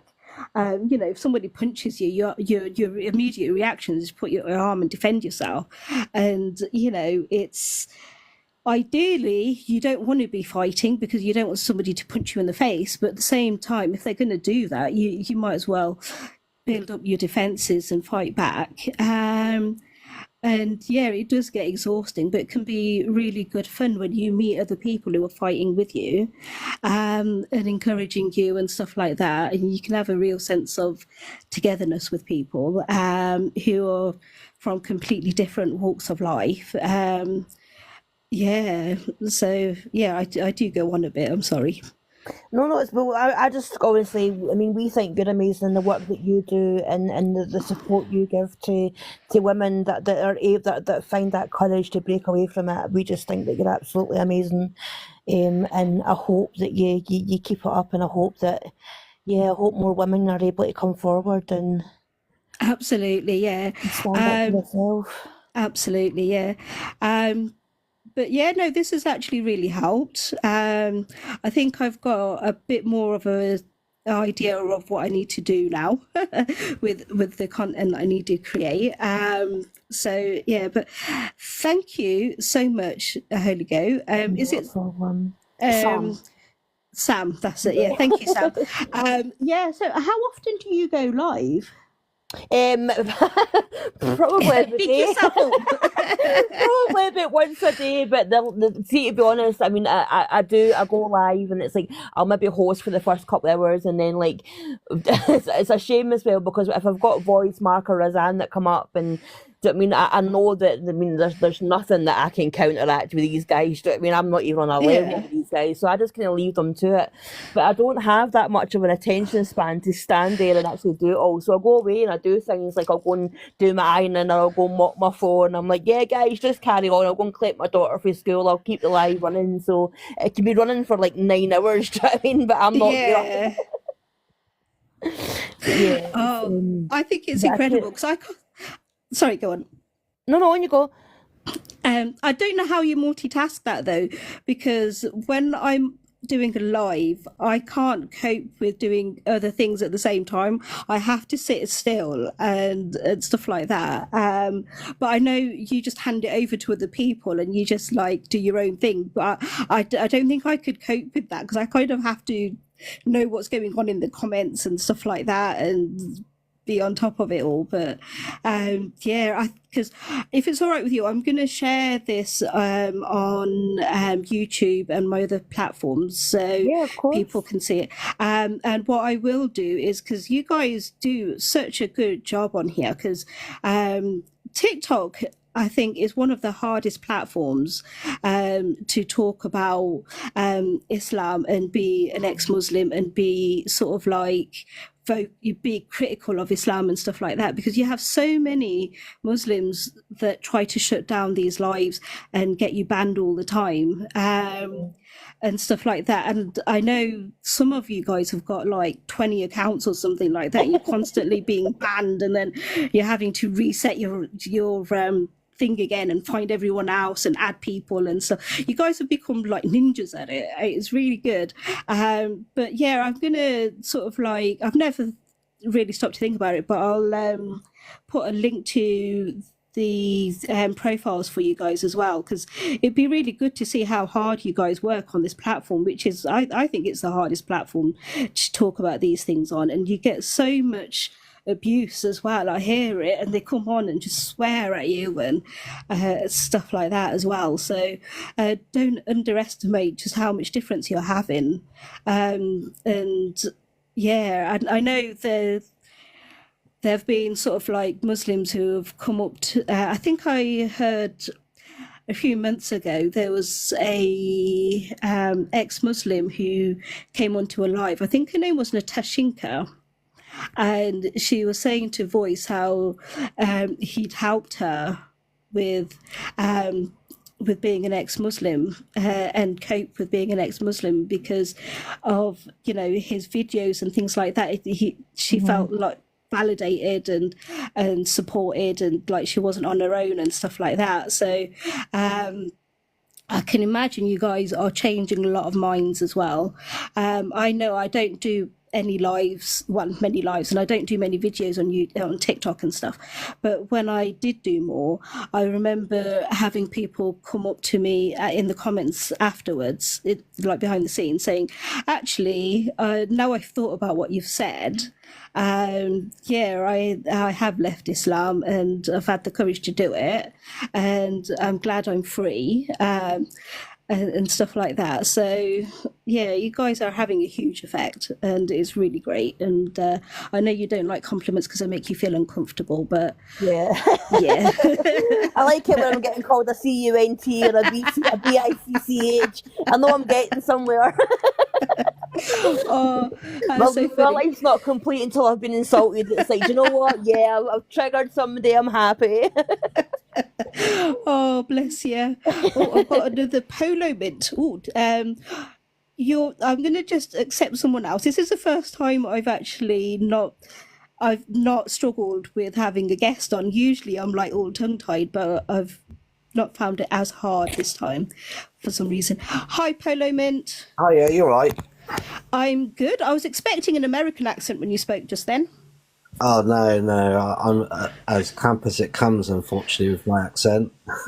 Oh, okay, no problem there. That's cool. So, yeah, no, I've seen some of your comments, but I don't think I've come across you before. So, yeah, No, tell me more about you. I'm quite new to TikTok. I've only been using it for about 2 months now, I think. And yeah, I join a lot of Islamic lives, and I see the women being treated differently on the lives. And yeah, for example, like I've never had an unaliving threat DM. I'm probably going to get loads now because I'm saying this on the live. But women who speak out against Islam, they get unaliving threats in their direct messages. And I've had unaliving threats. I yeah, actually had a threat on a live saying that I was going to get a van full of Muslims coming up to my door yeah. to So take me and my daughter. the I mean, women getting I'm so attacked. sorry. He's actually got a fit on his head by Jeez. some crazy guy in Sweden called Sam. I can't remember his last name. I think it's Sam Holland. I think his name is. But yeah, I mean, it's just you talk against it, and yeah, all they're doing is they're trying to trigger you to shut you down to stop you from talking against it.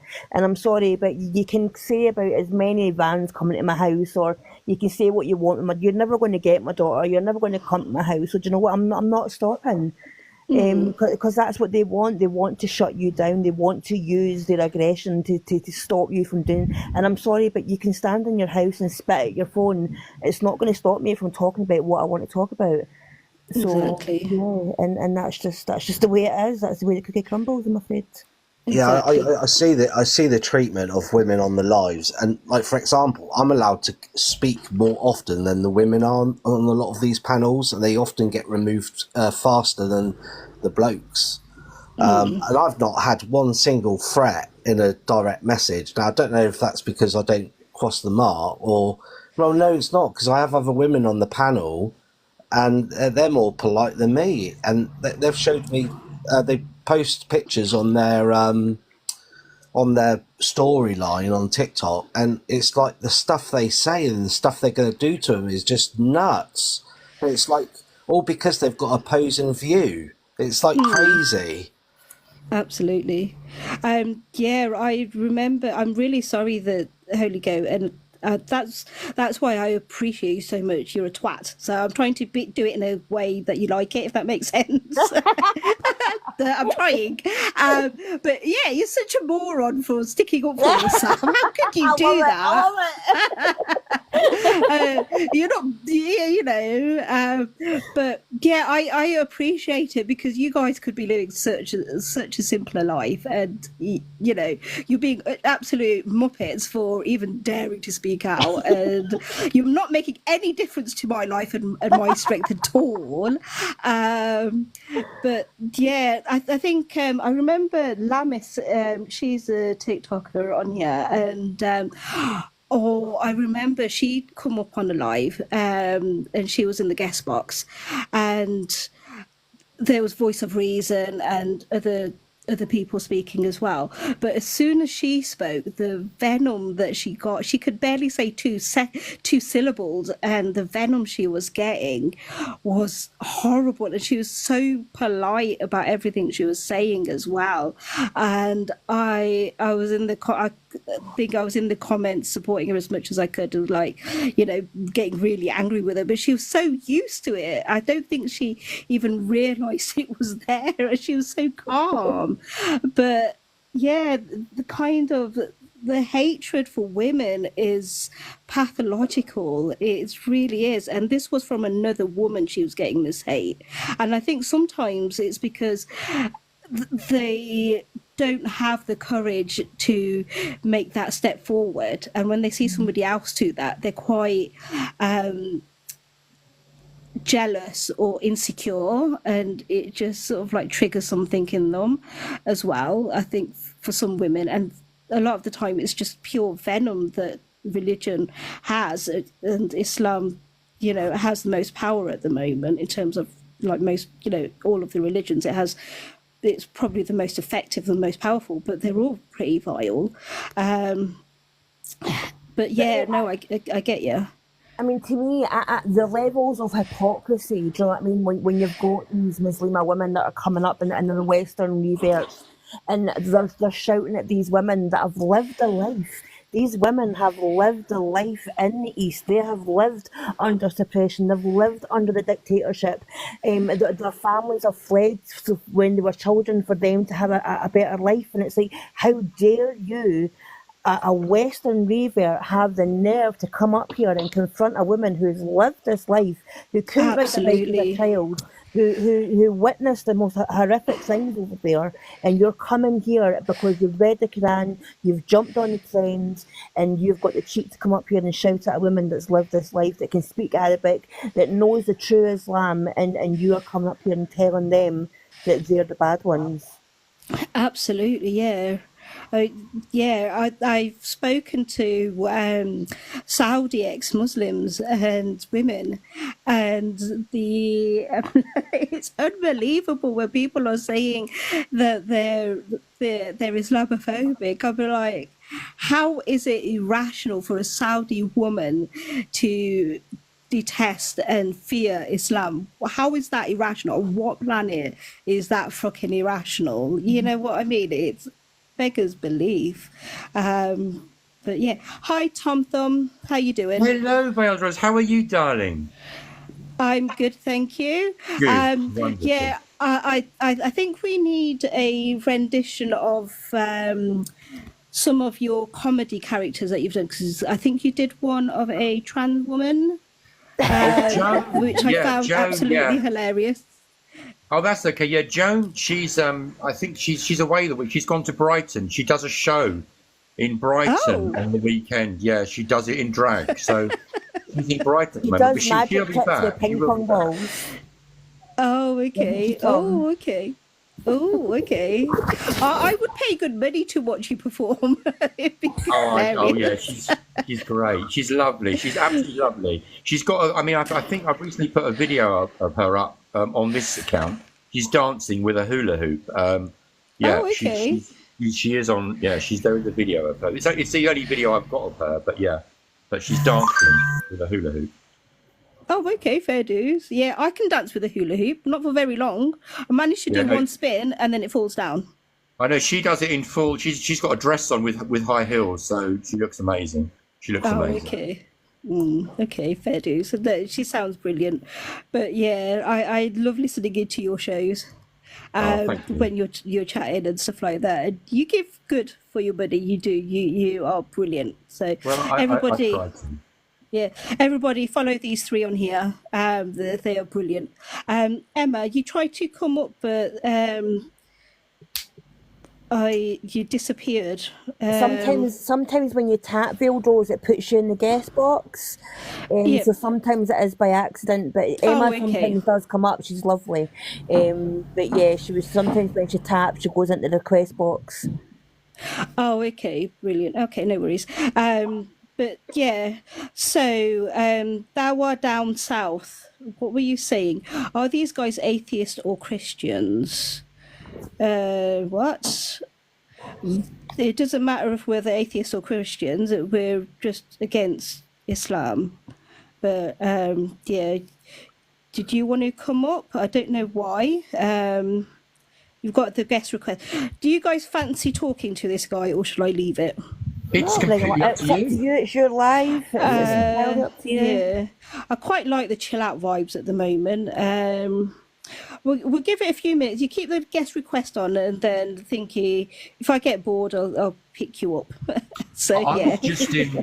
I was just in Moody's live. I was on there for a little while, and well, I like to try and have decent conversations. And there's a gentleman on there. He calls himself a sheikh, and we were talking. This is the thing. You've got to try and you have to sort of dig. I know I frustrate people with sometimes I don't fire back, but I just wait for them to do it to themselves. So we were talking about. He was saying that his cousin is marrying a white woman. She's a non-Muslim. I said, okay, that's fantastic. And I said, well, what about the other way around? Where why can't a Muslim woman marry a non-disbeliever or a kafir or a Christian, or all that? And they were, and then so this sheikh, he accidentally said it, and he said, "Do you think we want to bring our girls up loose like you?" Tom, Wow. I've got a confession to make. I was in that live, and I'm sorry I wasn't your wingman. I thought this is too early for this, and I heard that, and I left. I saw Rose's live, and I went to Rose's this live. That's fine, but my point is, look, we were talking about, he was talking about why is there so much Islamophobia, and I was saying, look, when you hear rhetoric, and then obviously FB said, no, he didn't mean it like that. He was trying to save me. He was saying he meant religiously, and I said, come on, we can't try and twist it now. You know what you meant. If you're an incoming ideology or religion, and you automatically look at the women of that country as loose, you class them as loose, you're going to get pushback. And this is my point. This was what I was saying to him. And they tried to change it round and say, no, I didn't say that. And but I know exactly what he meant. Do you know that FB who was trying to reword it? Yeah. At 7 a.m. this morning, I went onto TikTok, and he was threatening this Christian and trying to find out where he lives. So that FB in that channel was going, you live in Slough, don't you? And all stuff like this. And it's just like, what? Why are you even bothered? Why are you turning to violence? So I found it. I came in here and I said about it. I said, it's really ironic that he's trying to make out Islam's full of peace. Yet 5 hours ago, he was trying to find out where a Christian lives. Yeah, but I mean, this is it. I mean, look, we have to be honest. We have to. I think the ideology of Islam, have to be honest. They see the West as the devil. They see it as bad, and we have to be. I think they have to be honest about this. And I think then we'll get somewhere. But I just don't see it working. That's why my life's generally Islam and the West, peaceful coexistence or clash of. Would you agree, Tom? It's the women who get the brunt. Everything I look at, and it's the women and the kids who get it bad. It's not the men. But I mean, this is the thing that I've been trying to say on my lives as well, is when they go on about the Western women, the way they dress, they're on OF, they're single mums, they're this, that, whatever, they're loose, they're whatever, they dress provocatively and all this carry on. But yeah, if you go and look up and read what Jenna or their heaven is all about, their heaven is nothing but a big hoochie party. Do you know what I mean? You've got rivers of wine flowing, you've got transparent women who are no older than 33, they are virgins, and if you were to consummate with them, they wake up again the next day, they're virgins. Men have got constant woods. It's like a very bad PORN movie that just won't end, and it's like you're going on about Western women, but yet if you look at what your heaven is like, your heaven is like a keys and a fishbowl party. And you've got a cheek to come here and talk about our Western women because we like to wear fucking pumps and dresses in the summer. So what? I can go to a country and I work hard and I go on holiday. If I want to wear a bikini, well, do you know what? I'm going to wear a bikini. I don't care what you say or what you think. If you want my OF page, message me, I'll give you it. That's a sad thing, though, because not only do they hate Western women, they hate their own women as well, and even more so the women who are fighting back, because like a lot of us brown women who like left Islam and talk about it and stuff like that, we get the same sort of shit. We get more shit, obviously, but and we get excommunicated from our families, we get shunned, and all the rest of it. But I've lost the train of thought, but it is absolutely, it's so full of like inverted racism almost, because it's like saying that us brown women don't deserve the same sort of rights and things like that because we're born into Islam and apparently we're supposed to stay there. And that's final. And women in Afghanistan who are facing the T ban, sort of like bans on their voices, not being able to work, being married off at the 6 or 7 years old and stuff like that, because we get some sort of like women in the West who defend that shit, that call themselves feminists and say, oh, it's a cultural thing, so it's acceptable because it's a cultural thing and we can't attack somebody's culture, which is absolute fucking bullshit. Afghan culture is these colourful dresses and stuff like that. I'm from Bangladesh, and my traditional dress from Bangladesh is actually a sari, where you see some of the tummy exposed, the belly exposed and stuff like that. But nowadays you'll see these horrible, disgusting burqas being worn everywhere in Bangladesh because it's been, the Islamization of it is just ramped up so much. But yeah, it's just like Islam is not compatible with anywhere on the planet, and it should not be allowed anywhere. But when these sort of like, you hear it a lot on Your Lives, where you have Muslims come up and try to make it like a race thing, and apparently it's these white people telling them that their religion is wrong and trying to make it out like it's white people against Islam. And I'm like, no, there are plenty of brown people who hate your fucking religion as well, from within your religion, who are fucking detesting it. And riling up against it.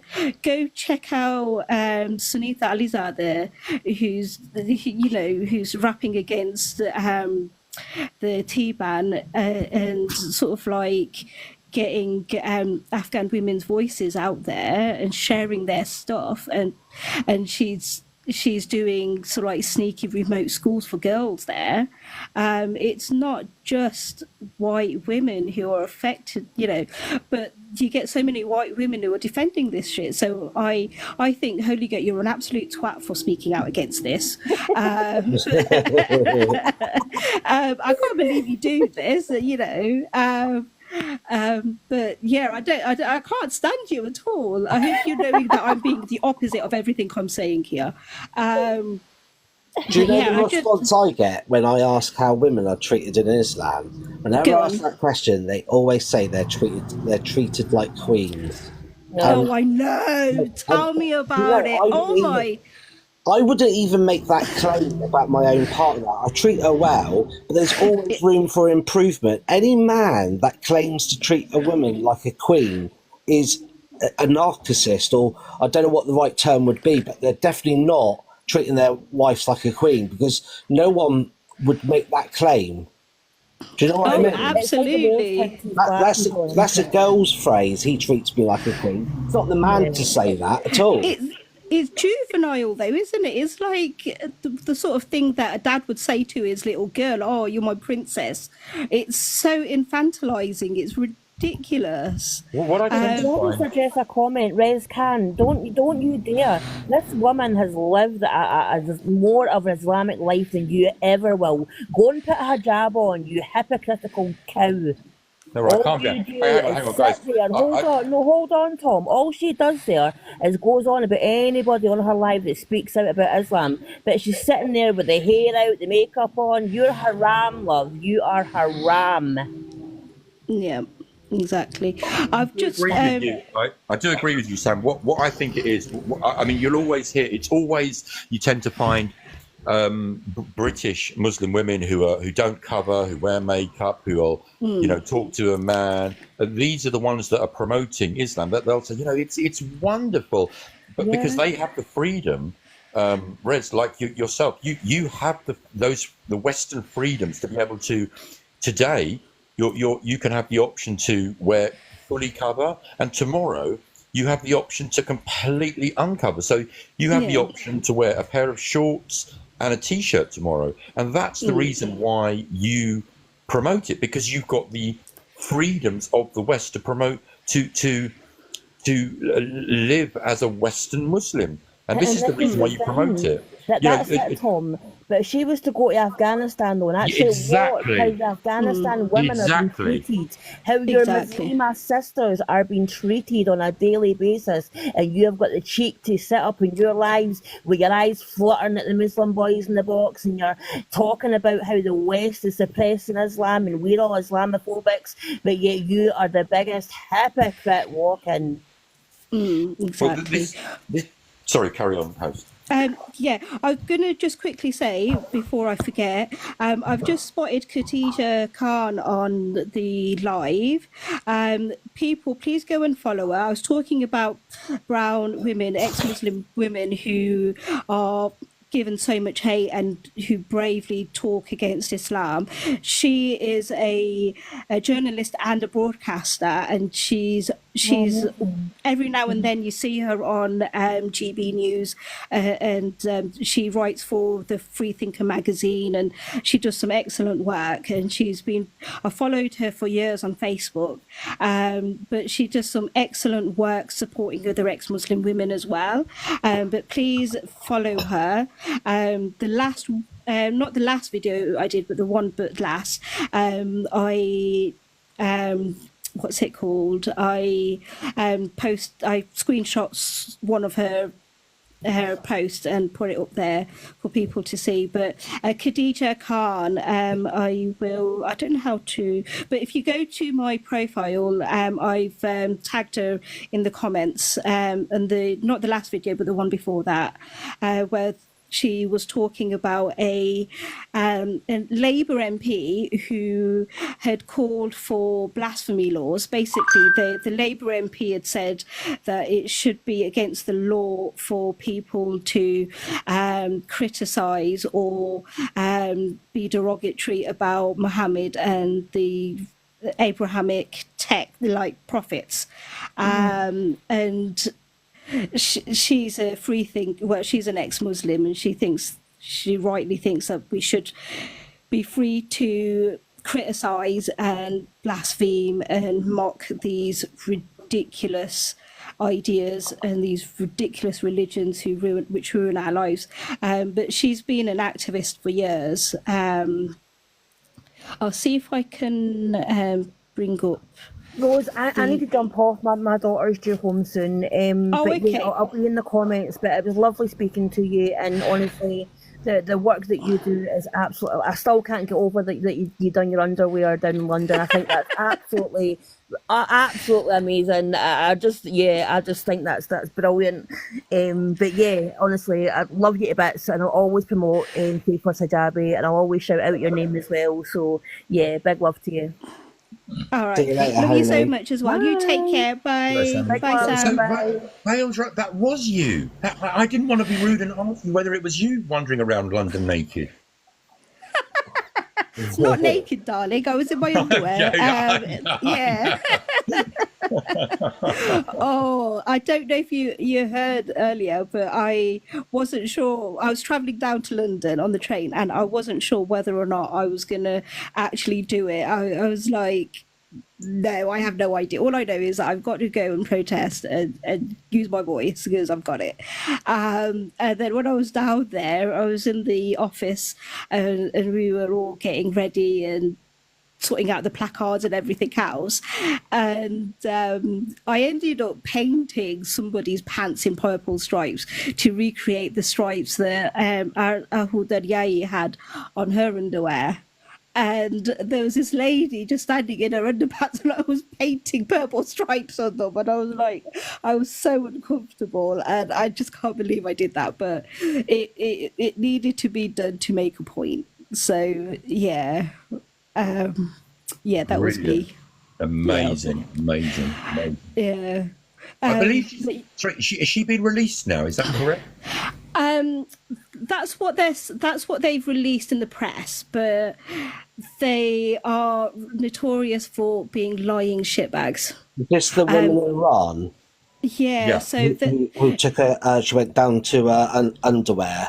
I've read the story. I don't know the outcome though.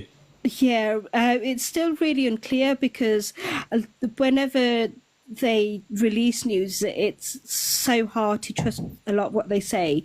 So there's been no photographs of her with her family or anything like that, or there's been nothing other than like leaked news to say that she's been released, but there's been no photographic evidence to say that she's with her family.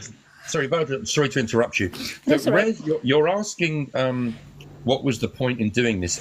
Can you explain the story to Rez so she can understand what exactly happened? So, yeah, sure. So in Iran, women aren't allowed to be unveiled. So it doesn't matter if they have health conditions or anything else, or if they get because there are some skin conditions and stuff like that anyway. So there's no exception to the rule. And you get religious police coming up to them and demanding that they put their headscarf, their hijab on. But it's not enough to have the hijab on.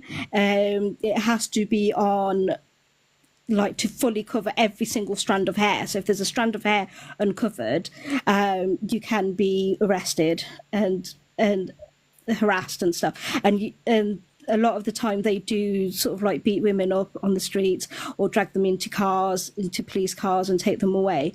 And this one incident, Hudaryai, she's a student of science research at the Islamic University in Tehran. And the secret police went up to her and they said, put your hijab on properly, and then they started harassing her and tearing at her clothes and things like that, and so she was like, well, I'm gonna it's assumed that they probably tore her clothes, which is quite common when they attacked her and accosted her. And so I think she got so fed up, she was just like, well, my clothes aren't fit to wear, I'm going to take them off. And she just calmly walked through the university in her underwear. And Thinky, she was like, well, yeah, I'm not ashamed. I'm sick and tired of being ashamed and stuff like that. Somebody, I think the same lady asked, what is it to do with Islam? Well, in Islam, what do you mean, what is it to do with Islam? You're not supposed to show any bit of your body in Islam if you're a woman. From head to toe, you're not supposed to show any bit of your body. When we have this argument with them, it always comes to, that's a culture thing, that's nothing to do with Islam or anything like that. And the thing is, I always respond, tell me of an Islamic state that doesn't have human rights violations. Exactly. Rez is asking, I don't know whether it's completely up to you whether you'd like to discuss this with her. She's asking to be raised. It's completely up to you, host. No, I haven't got it in me. Okay. Yeah, they have so many platforms. Muslims have so many platforms where they get to speak and rant and stuff. We have very few platforms. We're constantly being taken down, and I think you're right, Rose, and you're doing the awareness. And the last thing you want to do is get Muslims on here and shooting you down and making you feel any worse than I know you feel better, but it's come at a cost, hasn't it, of leaving Islam? Oh, exactly, and losing family and exactly the abuse and everything else. You don't need anybody putting you down. So if you're going to do these lives and promote the awareness, I wouldn't even bring them up, to be honest, because I don't mind sometimes doing it, but I'm not as calm as Tom and Voice of Reason and Sam. Well, Holy Ghost just been on. I'm not as calm. I do lose my crap quite a lot and go a bit yeah, mental. But yeah, so I prefer to keep it calm. And they have their own platforms and stuff like that, and they're always taking over these lives as well, and they make it all about themselves. And thinky, yeah, they make it all about themselves. And when we try and approach them and go on their lives, they are just really vile as well and shut us down. So I would say, you, Khan, there is literally about 20 lives you could join and have this debate with them with opposing views. yeah. You know, it's ironic because Rez, you know, I have spoken to her before, and she's okay. I think, you know, I haven't got a massive problem with her.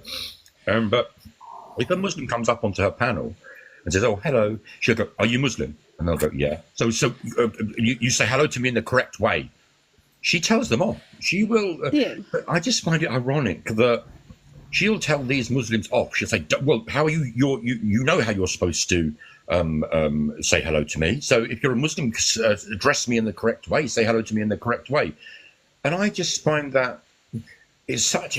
I mean, there's a woman on the panel. Sorry, the host. With respect to Riz, she's there sitting there with not covered, wearing makeup, talking to men and everything, and then she, when Muslims come up on the panel, she's telling them, "Oh, well, you know how you're supposed to talk. You know, you're supposed to say hello to me." I just find that so hypocritical. I just think, you know, it's nuts. Absolutely. Yeah. Do you know you were talking about loose women earlier, Tom? The other one they use is try before you buy. Have you heard that one? Oh gosh, yeah. And that's even worse. Yeah. One of the most annoying ones I've heard is is comparing us to chewing gum. Do you want a fresh piece of chewing gum or one that's already been chewed up by someone else? Yeah, that's just disgusting. Absolutely. And I remember hearing that being put as a winning point, as a plane landing point. And where do you even go with that? It's disgusting. But then, yeah, you have a scripture and an ideology that says you should beat your wife if you fear, not even if they do something wrong, but if you fear that they're going to do something wrong. What else do you expect? But yeah, yeah. So yeah, so yeah. I was going to say with Rez, when I've tried to have pleasant conversations with Muslims on their lives and stuff like that, they've just cut me dead and like blocked me and got rid of me within like 2 seconds. But this is about me and me being an ex-Muslim. This is not about, yeah, am I right to leave Islam and people's right to leave Islam, and you shouldn't have to justify it either. You don't have to have a good or bad reason to leave Islam, because when you say that you've left Islam, people are like, you don't even know anything about it. But when people join Islam, they don't ask them if they've read the Quran and done a PhD in it. When you leave Islam, they want you to have a PhD in Islam. As you join it, you can just say the Shahada and you've joined. The hypocrisy and the double standards is unbelievable. I remember I was listening to a live once, and exactly what you say there, Veiled Rose. I mean, there was this lady, an American lady, and they were talking about politics and Trump and Sleepy Joe, and they were having this chat, and then all of a sudden, within 30 seconds, they started talking about religion. This woman was very old, and her name was Sherry Bear, I remember. And she was American. And they said, would you like to join the religion? And she was like, yeah, okay. And then someone, for some reason, it got taken down. And she basically said she didn't know nothing about this, absolutely nothing about this religion. And within 2 minutes, she'd taken her Shahada, and she was now, it was just, I just thought, this is absolutely crazy. Crazy. Oh. Yeah, no, it is ridiculous, right? Grumpy is being grumpy about not being put on the panel. It's nothing personal. I'm not used to doing lives and not used to having people up on a panel. That's the only reason why I've not brought people in immediately. It's just so I can get used to. I'm not very good at multitasking either, so I have an ADHD brain, so it struggles with lots of things going on at the same time. That's all right, my love. Don't worry. I was only being sarcastic as usual. That's all right. I see you've got a Muslim on the panel. Oh, do we? Yeah, Tom Thumb. Yeah. Yeah. Is it? You sometimes are a Muslim, though, aren't you, Tom? Sometimes you swing that way. No, my love. You've seen the film True Romance, haven't you? What happened to Sicilians? Yeah, they're all basically Moors. They're Muslims. Yeah, because we have Arabic blood. I mean, yeah, absolutely. Sicily was invaded by the Arabs, and it was run by the Arabs from there. So that's why we're a little bit hot-headed and a bit crazy. Yeah, Not over intelligent. and very, very intelligent, extremely intelligent. Yeah. Oh, okay, cool. Yeah, because is Sicily far from Malta? My geography's... No, it's very, very, very close. It's just a boat ride away, half an hour less. Oh, okay. So I'm going to ask for a bit of tourism advice here. So have you been to Malta? No. Oh, okay. So it's quite similar to Sicily. It's beautiful. But... Okay, because I've not heard great things about Malta, because I want to go somewhere hot when it's winter here. So yeah, I'm going to probably try out Sicily next. Yeah, Sicily's beautiful. You'll love it. The food is amazing. It is incredible. I wouldn't say it's hot, but you can wear a t-shirt. Put it that way. It's hot for England. Yeah. Oh, okay, wicked. I've just got another guest request. I might take okay, right.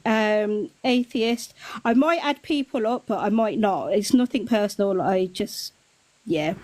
I can't do too many things at once. Anyway, so Tom, I haven't asked you any of the guys on the panel here, but I asked Holy Goat this when she first came up, because you guys aren't ex-Muslims yourselves. I don't think you are anyway.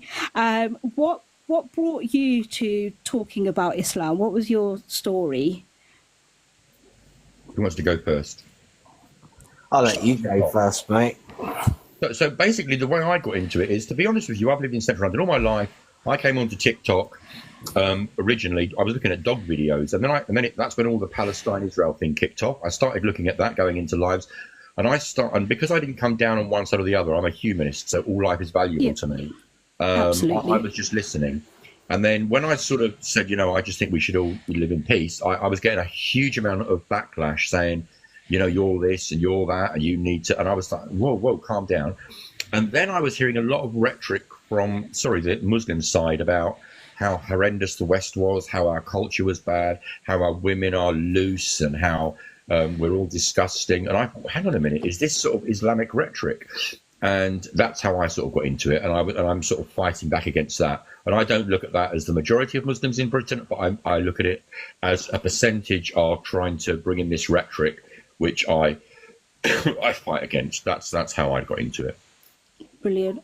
But also, I've noticed that you're very good at distinguishing between the religion and the people itself. So you refuse to hate on the people, and you do have Muslim friends. I mean, I don't mean it as a cliche thing, but you're not bothered about what people do or don't believe, as long as they keep it to themselves and don't try and force it on people. But yeah, you're very good at making sure that you practice your humanism. Yeah. Absolutely. I'm not going to be a hypocrite about it. I'm not going to sit there and say that, otherwise I'll be just the same as them and hate everyone. So I don't see it like that. I'm against those people that are against, calling our women everything. They just hate everything about the West. I'm against those people, not against the British Muslim that's been here for the last since the 70s and had a decent life and just wants to have a family. No, I'm not against those. Absolutely.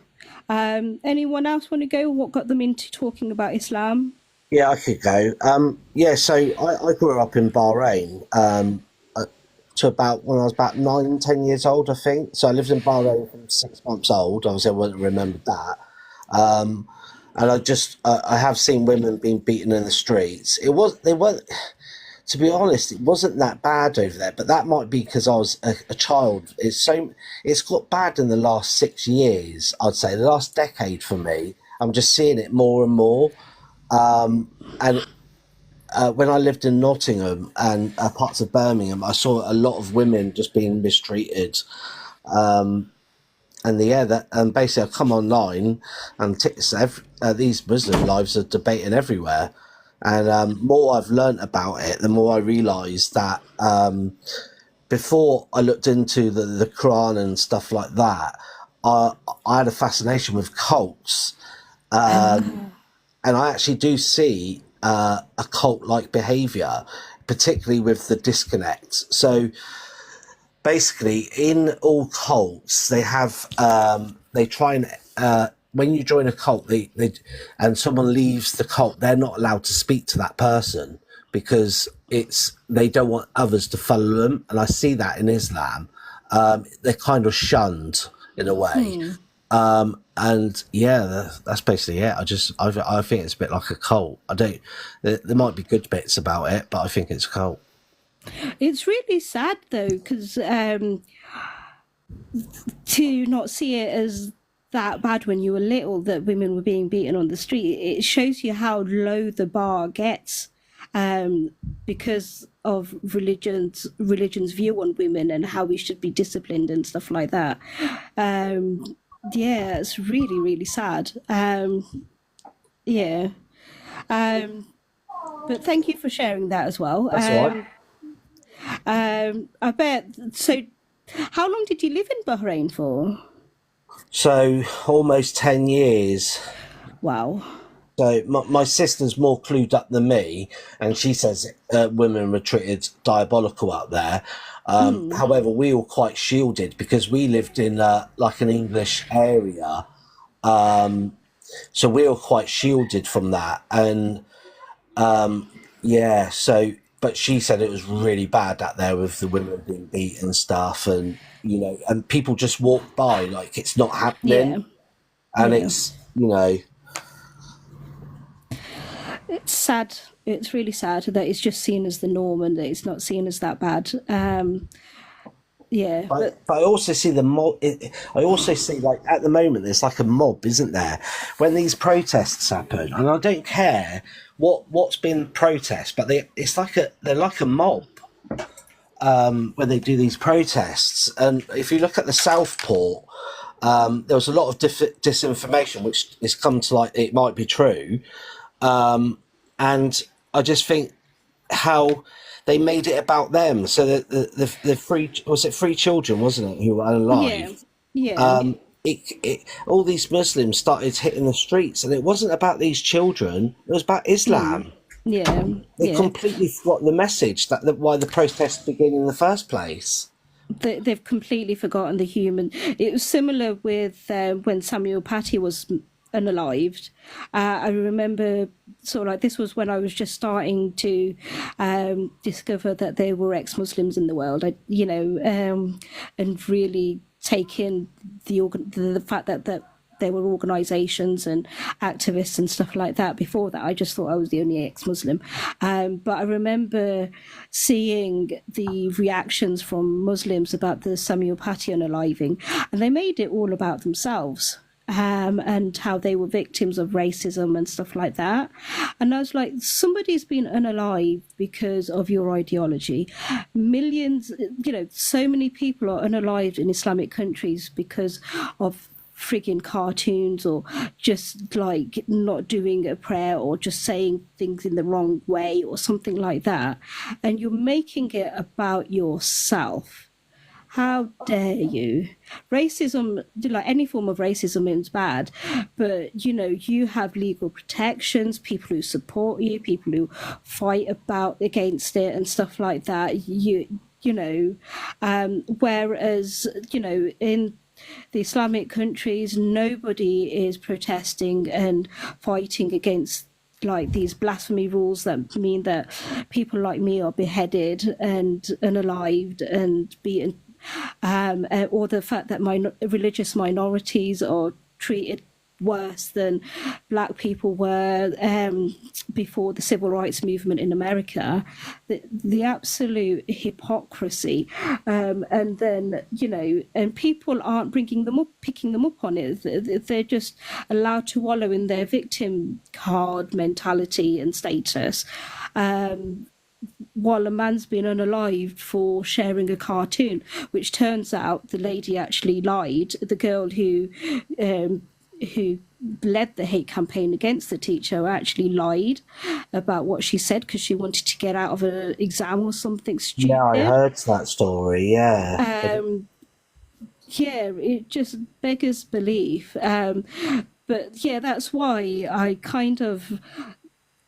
find it really hard to have these discussions with Muslims on this app, because that's a kind of mentality that a lot of them have when they try and come up and debate and stuff like that. They're not interested in the human side of it. They just want to wallow in self-pity and victim card mentality and stuff like that. So yeah, that's why I prefer to give a voice to ex-Muslims and sort of like make sure that they try to encourage more ex-Muslims, especially women, to become activists and vocal. But even if they can't, for whatever reason, just for them to know that they have that option and they have that support, and also to know that they're not alone.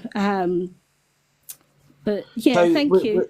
With you leaving Islam, have you had to like relocate your whole life, or what have you done? So in a lot of the bar is really low for what is good, but I have had to completely detach myself from my family, because I've tried to keep a relationship going over the years, but it's just got so toxic. I've had to detach myself from my family, but I've been really lucky. It has been hard work to build a support network. It's not easy, but I have been really lucky and worked hard at it too. But I've got a really good support network. So I live with my girlfriend. We've been together for about 20 years. And I have really good support network of neighbours who are friends as well. And I class them as family, whether they like it or not. So yeah, quite lucky in that sense. But also I volunteer with Faithless Hijab, which is a charity for ex-Muslims, and I help with ex-Muslims International Coalition as well, and wherever I see ex-Muslims who are online and stuff, I try to sort of like support them and encourage them. I think you're great. I honestly do. Thank you. I honestly think you're great. And did you say is your partner of the same sex? Did you say? Yeah. So was that a massive? Was that the turning point where you had to leave, or was there other things? That was a turning point. Yeah. So you're a lesbian? Yeah. Congratulations! I'm a gay man. I love it. But can I ask a couple of things? Because I have ADHD and I am trying to be polite, but there's so many. I completely get it, because I have ADHD and it's really ridiculous. So my first I have it as well. My first point would be when was the protest when you went to London? How did it make you feel? What was the main reason, the main point for you leaving Islam? And what do you think could be the change in Middle Eastern countries by doing things like this? What do you think your impact could be? Okay. All right. I'm going to answer those questions first, but don't let me forget. I want to know what got you started with. No problem. With talking about Islam. So I have already partly forgotten. My short-term memory is really bad because of my ADHD. So I will try and remember the question. So when was the protest in London, Rose? Okay. So the protest was on the 8th of November.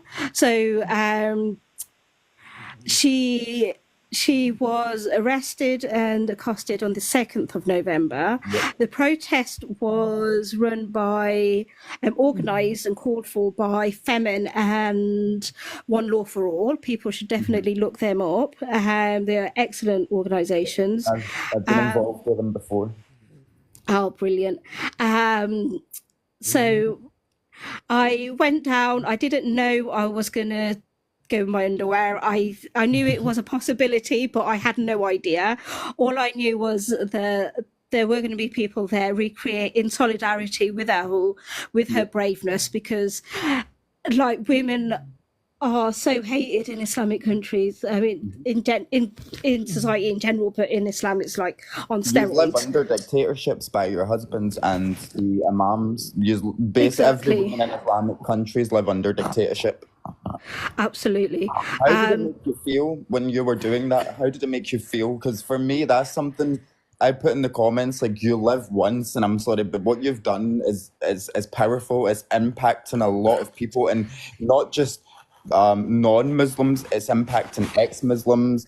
It's impacting Middle Eastern countries. It's impacting the way that these people are now thinking. So how did it make you feel knowing that what you're doing is fundamentally impacting history? Jeez, wow, I hadn't thought of it like that. I just do what I need to do because I feel for women who are basically in a forced 7 days a week, 365 days a year, to sit and wear a full veil covering, who you can only see their eyes. Do you know what I mean? For me, I don't mind a woman wearing the full veil, but as long as she had a choice to wear that, if you're forcing her, then she has every right to turn around and say F you and wear what she wants. Yeah, it's really empowering. It is really empowering because growing up, even though I was living in the UK, it's very much like the Muslim families and the Muslim communities are almost like these little Islamic despot family households almost a lot of the time, and a lot of the time you're especially now for some reason women are sort of like clinging to religion. You get a lot of people who are clinging to it and justifying it and making excuses. And those of us who are leaving, we're kind of silenced so much by all these threats and stuff like that. And it was just so empowering to be there without the guilt and the shame and stuff like that. It was a bit terrifying. It was. Well, I was really. You're in your underwear in the middle of London. Do you know what I mean? I'd be it was really. Yeah, and there's these photographers, from the press there as well. So BBC Persia and stuff like that, and you don't know who is snapping and why and stuff like that, because they don't have their badges on and stuff, and it was really surreal. And I'm like, and it was cold because it was November. But did you have hard rock nipples, or were they shooting bullets at you? No, I get really bad hot flashes. Part of being a woman, so I was like, it was really palpitations. Yeah, it was so weird. But because I helped to write a report on it, how the protest went, and on places like Instagram and Facebook and that, there's a lot more reports about it and stuff like that. When did you know you were gay? Were you gay when you were still a part of Islam? No, I didn't know I was gay when I was a part of Islam. I didn't realise until I was about 21. So what age are you just now, if you don't mind? That's all right. I'm 43 now. So would you say that you lived a life of lies? Because I would say that that's what you lived as a gay person. Like, because I came out at 16, and I always knew before 16 that I wasn't straight, that I was bent. Yeah. And I didn't know. I've got to go and do a few jobs, but Beatrice, it's lovely to speak to you, darling. You take care. You take care. Love you, Tom. All right, guys. Bye. Take care. Bye, Tom. Oh, we love Tom. He's so good. Yeah, he is absolutely lovely. I didn't know I was gay before I was 20. Did you never have an inkling? Like, did you never have... No, I had no idea. No. I didn't know. I'm have gonna hold on, wait. My head has got like 10 different thoughts on it at once, and I'm trying to get one out I'm at a sorry. time. It's I'm all sorry. right. It's all But right. have you You been with a don't. man? I'm not gonna answer that question. You have, haven't you? Have you been a wee I, dirty? Have you tried both? maybe. Anyway, Oh, so what was I gonna say? I've completely forgotten. sorry. That's all right. So do Yeah. you So have a message just now? I know I'm asking you a lot of questions, but I'm trying to like sort of understand it because I'm when you come to me about why I speak about Islam, it'll all tie in. It'll make sense to you as to why I'm yeah. asking this. But do you have a Oh, message okay. now? I do, yeah. So I've been with my girlfriend for 20 years now. Well Mashallah. done. Yeah. She's been absolutely amazing. And it's really odd because she was lucky enough to be brought up in a atheist household, and she's English and she's pearl white. She like I joke that she's like a snow queen sometimes. It's really sweet. And yeah, so it's just sort of like she sees and hears some of the things that I've seen and been through, and she listens to some of your guys' lives and some of the crap that Muslims come up with, and she's just horrified, and she's just bewildered because this is so removed from her life, Yeah. and I think that's why I love my life with her so much, because I do this activism, and I'm like working hard and using my voice and all that lot. But I've got another part of my life where I can just switch it off because it's not a part of my normal life, if that makes sense. My normal life is going to Mallorca and having unlimited drinks at the bar, Oh, and do you drink sort of alcohol now? oh, absolutely. Yeah, that was a long and Yes. hard journey. That was a long and hard journey. That's haram, And bro. That's haram. oh, I know. It doesn't leave you that easily. That Islam doesn't, it gets so Yeah. entrenched in you. It's not like it took me about a good few years before I was comfortable drinking. Oh, Took wow. me, yeah. I remember I left Islam when I was about 15, but Oh, um, Jesus, that's young. yeah, and it took me about 4 years before I even touched a drop of alcohol because of the guilt. Wow. And I think it took me about 4 or 5 years before I had like any haram meat. I couldn't bring myself to have like non Bacon and stuff. halal meat. Yeah, it took me longer to get around to eating bacon. I think it might have been 7 or 8 years before I had bacon for the first time. What do you think about bacon now? Oh, I love bacon. I Yeah. absolutely love bacon. The idea of going vegan horrifies me now. Yeah. I did try it when I was younger, but that's another story. We need meat in our diet. Yeah. Absolutely. But That's why we yeah. have teeth, Rose. Our teeth were Oh, basically, we have exactly. teeth because we bite into meat. Do you know what I mean? It all Yeah. makes sense. But But to answer your question, so we are gay people, and I had an ex-best friend whose name was Khalid, and he was from Jordan, Rose. So yeah. he moved to Scotland when he was in his teens, and we used to go to a gay bar in Glasgow called AXM. It's still around. You can go to the bar. And Oh, he okay. used to use his mum's bank card in this country to provide his groceries, pay his bills. Oh. His mum was helping him in a sense. So he used the bank card in AXM, and obviously his mum got bank statements in Jordan. So she's asked the sisters, his two sisters, could you Google what this is, what AXM? So they Googled it and realised it was a gay bar. Rose, do you know they phoned Khalid Oh. while they were in Jordan, while he was in Scotland? Bearing in mind, this is a young teen boy, right? A Muslim young teen Yeah. boy. Do you know they disowned him, Rose? Oh, Completely cut wow. all ties, disowned him. He's not spoke to his sisters for about 6 years. His mother, his father, not heard from them in about 6 years.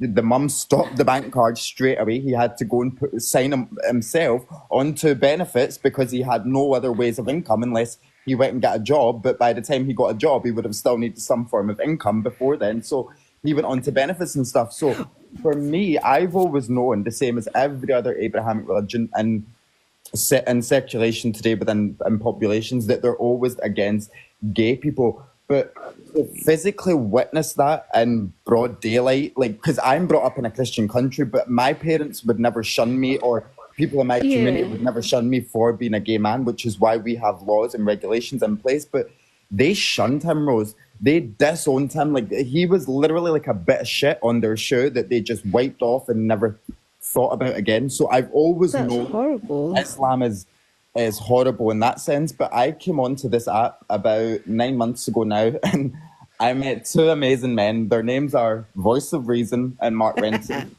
And absolutely amazing guys. When I first listened to them, they were going on about people that commit loot. Now, I didn't know this in Islam. I always knew if a man lays with a man in Christianity, then you unalive them both and the blood shall be on their hands. That's Leviticus 4:24 or something. In Islam, it states, if you catch two men penetrating one another, so if you catch them committing loot and they witness the penetration and there's 4 witnesses, they can just take your body when you're alive and throw you off a fucking building. Or they can bury you up to your neck in dirt and stone you to the point of your unalivement. So I got into it through them, and then the more that I listened, the more scripture that they delved into, and the more darker and sinister it became. I'm sorry, but women don't have a leg to stand on in Islam. Women are dictated to. Women in the West are free, which is what pisses me off, because women in the West have the audacity to say, but I can wear what I want. I can... No, you have that because the kuffar laws have give you that. Go to Middle Eastern countries and go and walk around in a pair of nice jeans and a crop top and tell me if you're going to still be walking in the next 24 hours. To tell you something, your clothes are either going to be ripped off like the same wee girl that just happened in Iran or Iraq. You're going to be essayed brutally.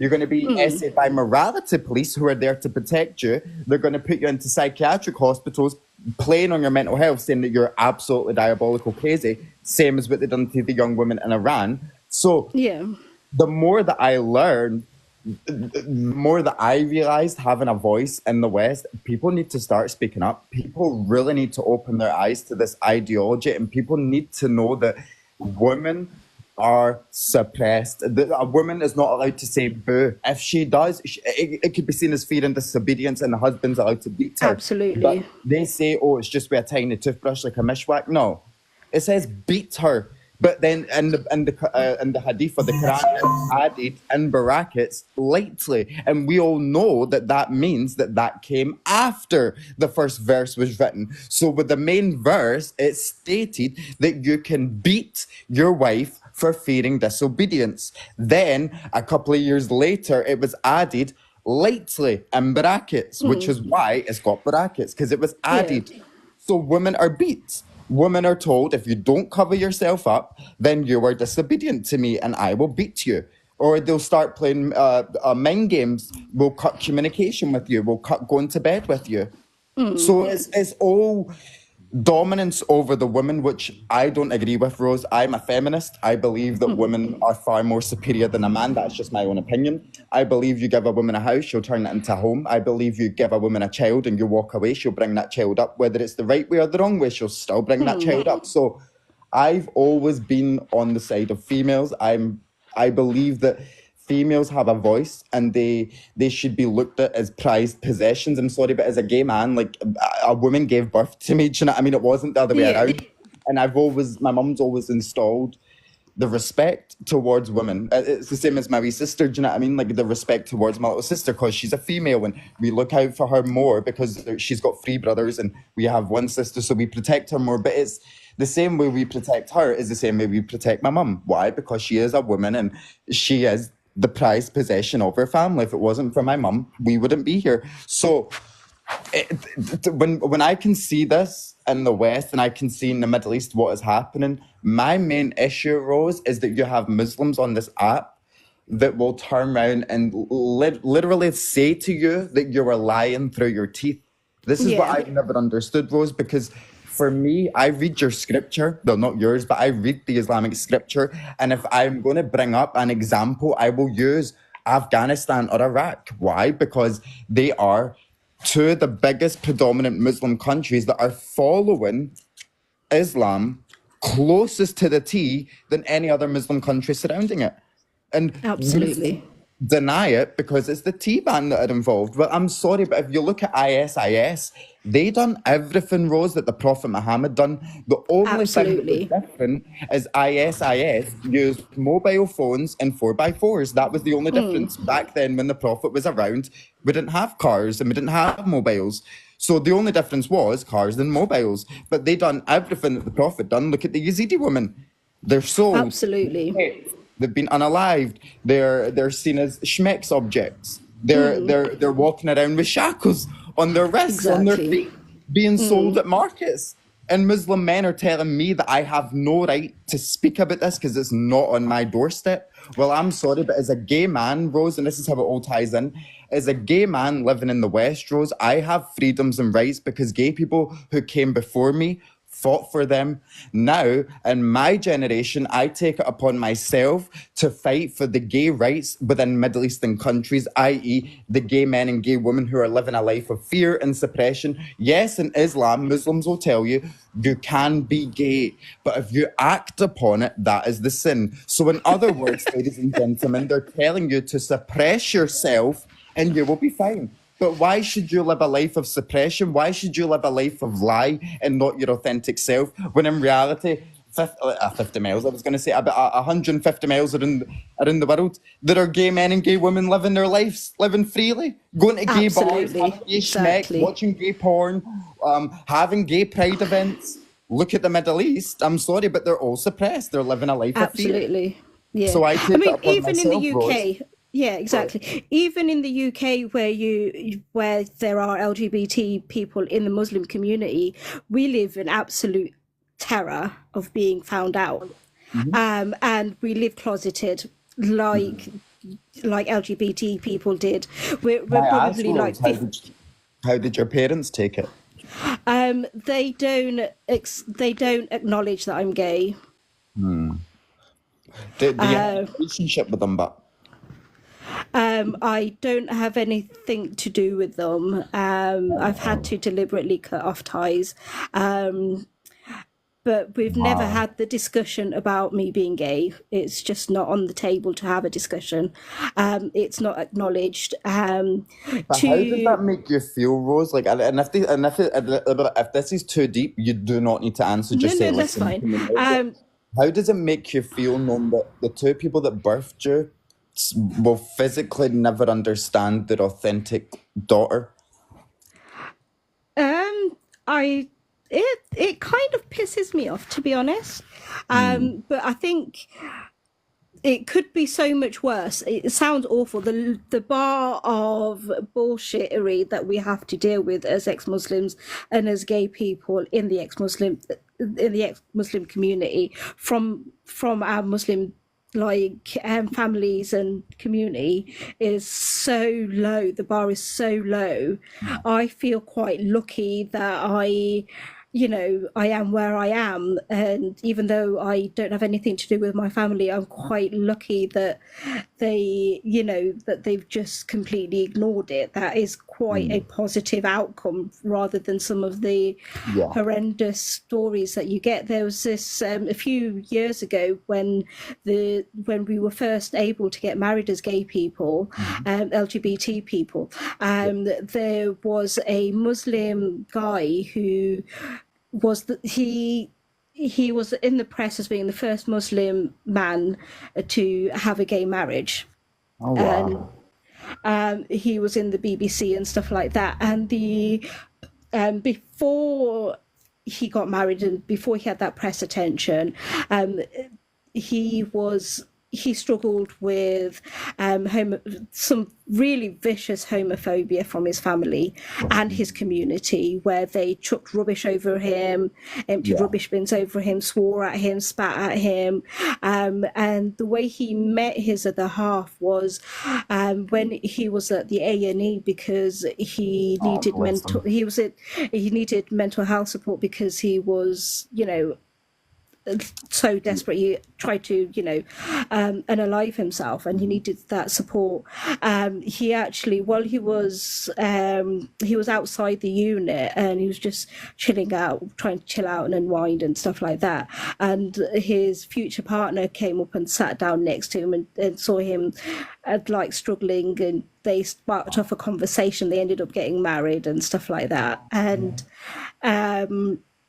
but when the wedding was covered by the press and that, the hate that he got from his own community, from our community, was horrendous. He ended up doing a apology on national TV, apologizing for being public about it.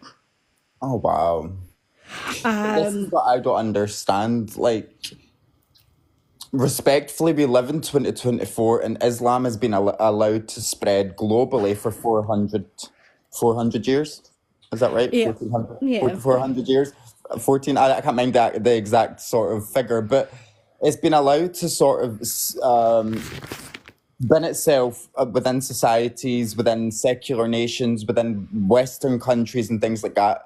In my opinion, Islam should never have been brought to the West. Islam and the West are not compatible in any stance of the matter. I don't care about the nice parts in Islam, Rose. See the nice verses. Yeah. And nice, See, I don't think don't Islam. care. Yeah, I don't Because think any. the darkness in Islam, Yeah. was the darkness of these books cover the goodness of the books, because there's too many darkness in the books to then look at the good bits and think, oh, there is more good bits. No, there is more. 140 verses alone incite violence towards the kuffar, which is a non-believer, or towards the Christians and the Jewish. 140 of them are in the Quran alone. Now, that's just the Quran. That's not hadiths or tafsirs. That's just one book. Absolutely. Now, if we go to the tafsirs and the hadiths, it's a lot worse. There are more verses inciting violence towards the kuffar, the Jewish, and the Christians. So, for me, I care more, Rose, about the gay side of Islam, because I care more that there is still not gay rights and gay laws in Middle Eastern countries. That are gay people are still fighting. Do you know what I mean? So that's where I care more, but I do care about young children being married off 65-4 in the Quran gives you an iddah period for 3 types of females. One of them is being the woman, the female who hasn't reached menstrual. We know this because we go to the tafsirs. Ibn Abbas, Jalalain, Ibn Kathir. They all state 65-4 gives you an iddah period for the young female who hasn't menstruated. One is for the old who have passed the age of menstruation because she's obviously old, she stops menstruating. Then the other one is for the pregnant. And then after she gives birth, her iddah is 3 months. So this is what I'm saying. Like, in Islam, there is so much damage being done, and people like Rose who are trying to expose this are shut down and called everything by that same community. Who is it here that's actually the worst? Is it Rose for being an apostate and coming forward and exposing it, or is it the people that are trying to shut her down who are still a part of this? Absolutely. Rose, the problem doesn't lie with you, Rose. You didn't write these books. You didn't say that if you become an apostate, you'll be decapitated. You didn't say that if I catch you committing loot, we will unalive you. Do you know what I mean? You're simply going through your own life, your own narrative. You were brought up into a religion that fundamentally goes against every human right that you clearly stand for. And absolutely. You left it. So this is what I don't get, Rose. This ideology has been allowed to spin for so long. Why is that, Rose, when Christianity and Judaism have been through a period of scrutinization from across the globe? If you look at incidents, Rose, I know I'm jumping a wee bit to points, but look at Charlie Hebdo in France. He and 4 of his work colleagues were decapitated because they drew a cartoon version of the Prophet. Now, where was the Muslim community then? Where was the uproar? Because I didn't see any. But as soon as Palestine and Israel happened, you see every Muslim taken to the street. Absolutely. And you know why that is, because of Israel. And if it's Muslims hating on Muslims and decapitating and unaliving each other, like in Saudi and Yemen, it's another thing. There's practical silence. But if it's a Jewish state, then there's all uproar. Not that Israel is a Jewish state; it's a secular state, effectively. Sure, yeah. Yeah. One of the things I was going to say is that in a lot of the LGBT communities, in the Muslim communities, LGBT people are invisible as well. I remember I didn't know that there was such a thing as being gay or lesbian until I was about 11. And I barely aware that gay people existed. I think there was, in the 80s when I was growing up, there was hardly any sort of like LGBT characters on TV and film and relationships and stuff like that. We were practically invisible. Nowadays you see us in adverts, you see us in a lot of films and TV series, and there's an open discussion on LGBT communities, and the fact that we exist is celebrated a lot more. But in the 80s when I was growing up, it just wasn't there. So I think that's one of the reasons why I didn't realise I was gay until quite late on. But there's a lot of similarities, because when ex-Muslims meet up, one of the first things that comes up in conversation is, are you out to your parents and your family? Do your family know that you're an ex-Muslim, that you're an apostate? Just like in the past, people used to ask, when I first realised I was gay, one of the first questions was, oh, do your family know that you're gay? So there's so many similarities between the communities in the struggles.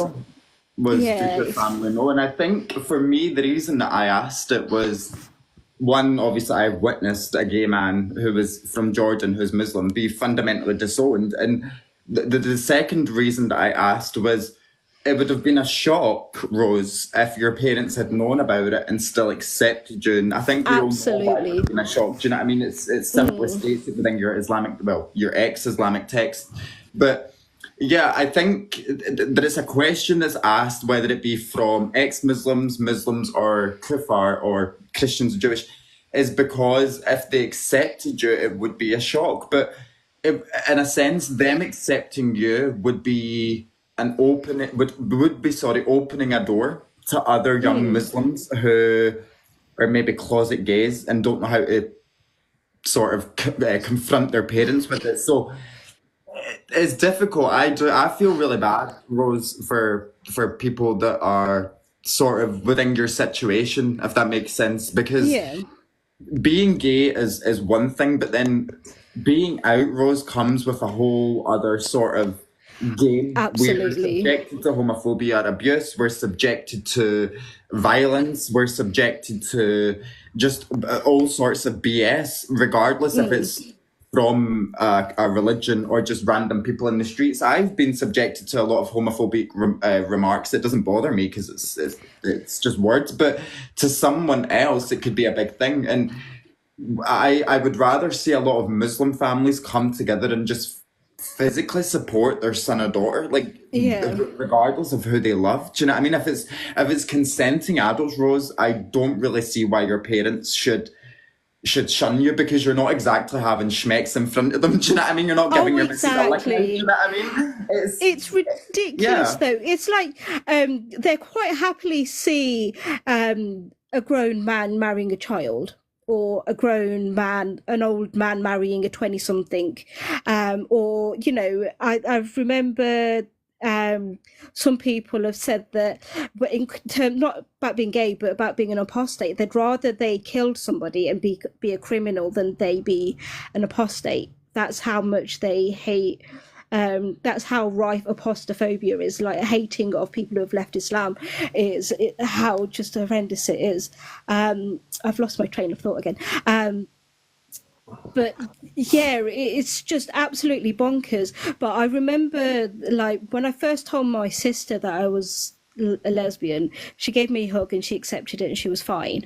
A few years down the line, sort of like when I was actually in a relationship, she was like, why are you telling, because I mentioned it to one of our neighbours that I was gay, and my sister was having a go at me for saying it to them. So like, why are you telling someone? You don't want to make it public. And then sort of like when she's spent time with my partner, my partner and her get on. They're quite similar in a lot of ways, which is really annoying and a bit weird, but that's another conversation. But thinking she won't introduce my partner to other people as my partner. She'd be like, oh yeah, that's my sister's best friend or flatmate.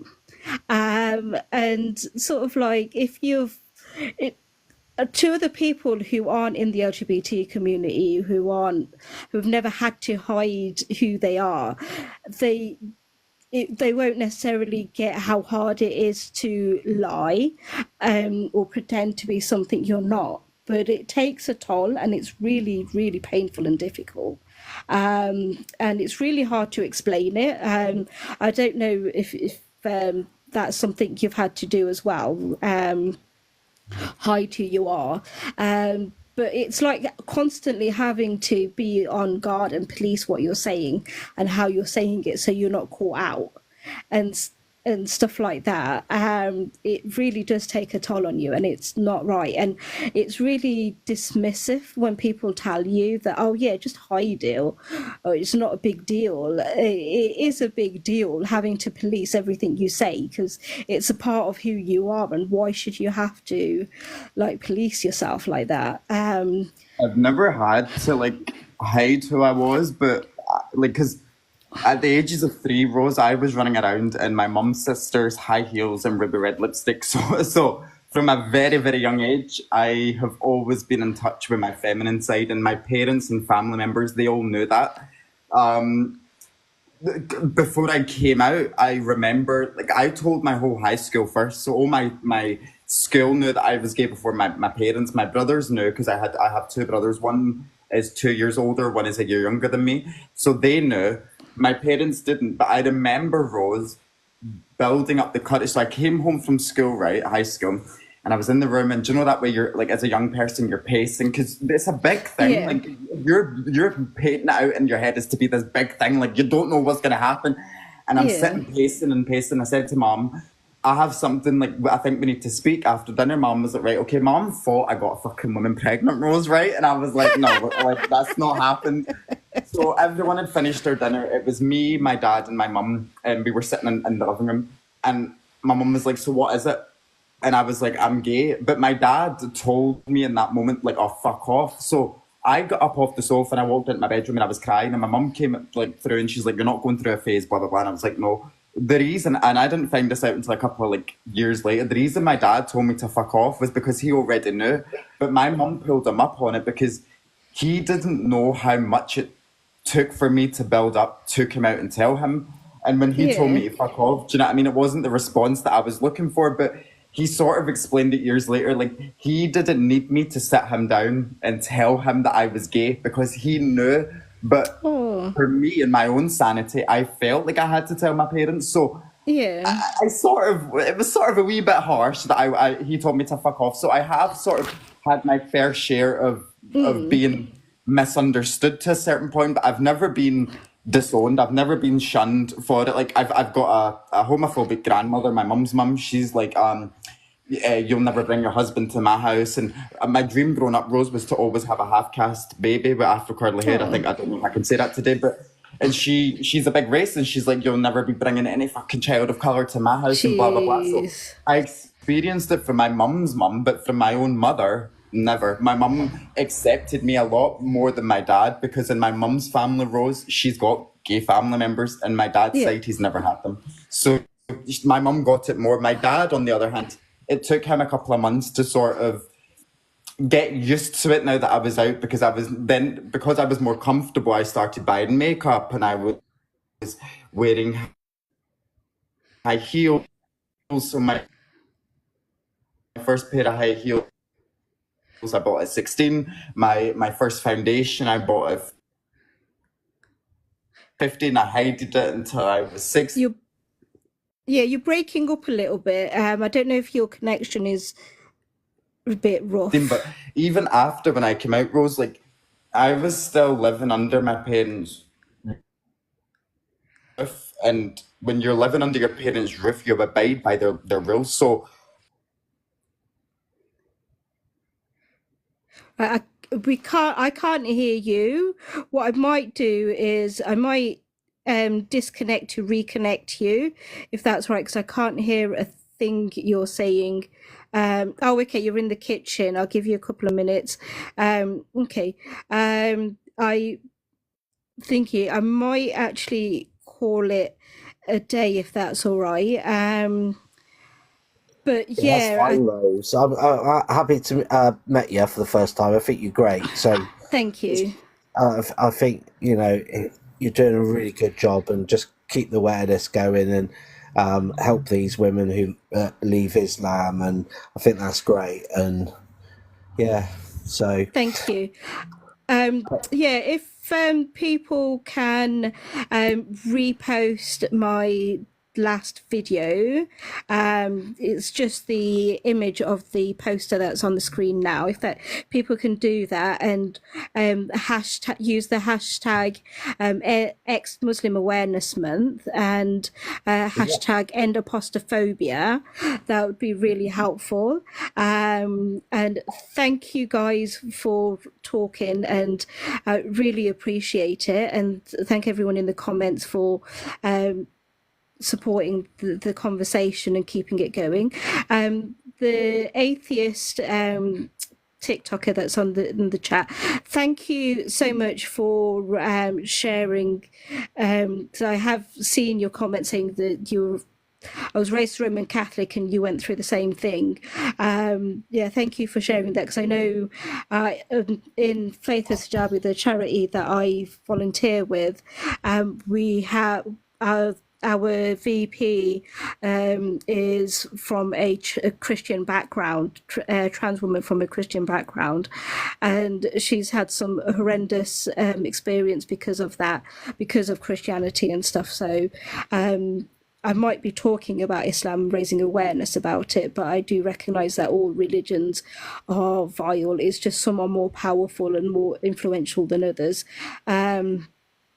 So yeah, absolute solidarity with everyone who's left religion, and keep on being yourselves, and don't kowtow to bullies and zealots, and love you all, and thank you very much for spending time with me, and I shall hopefully do another live soon. I've really enjoyed this, so thank you all. Thank you, Polo. thanks, Rose. I've dropped you a follow, and I'll go and tweet. I'll share that your poster, get it out there for you. All right. Thank you very much. See you later. Take care. Bye, everyone. Bye. Bye.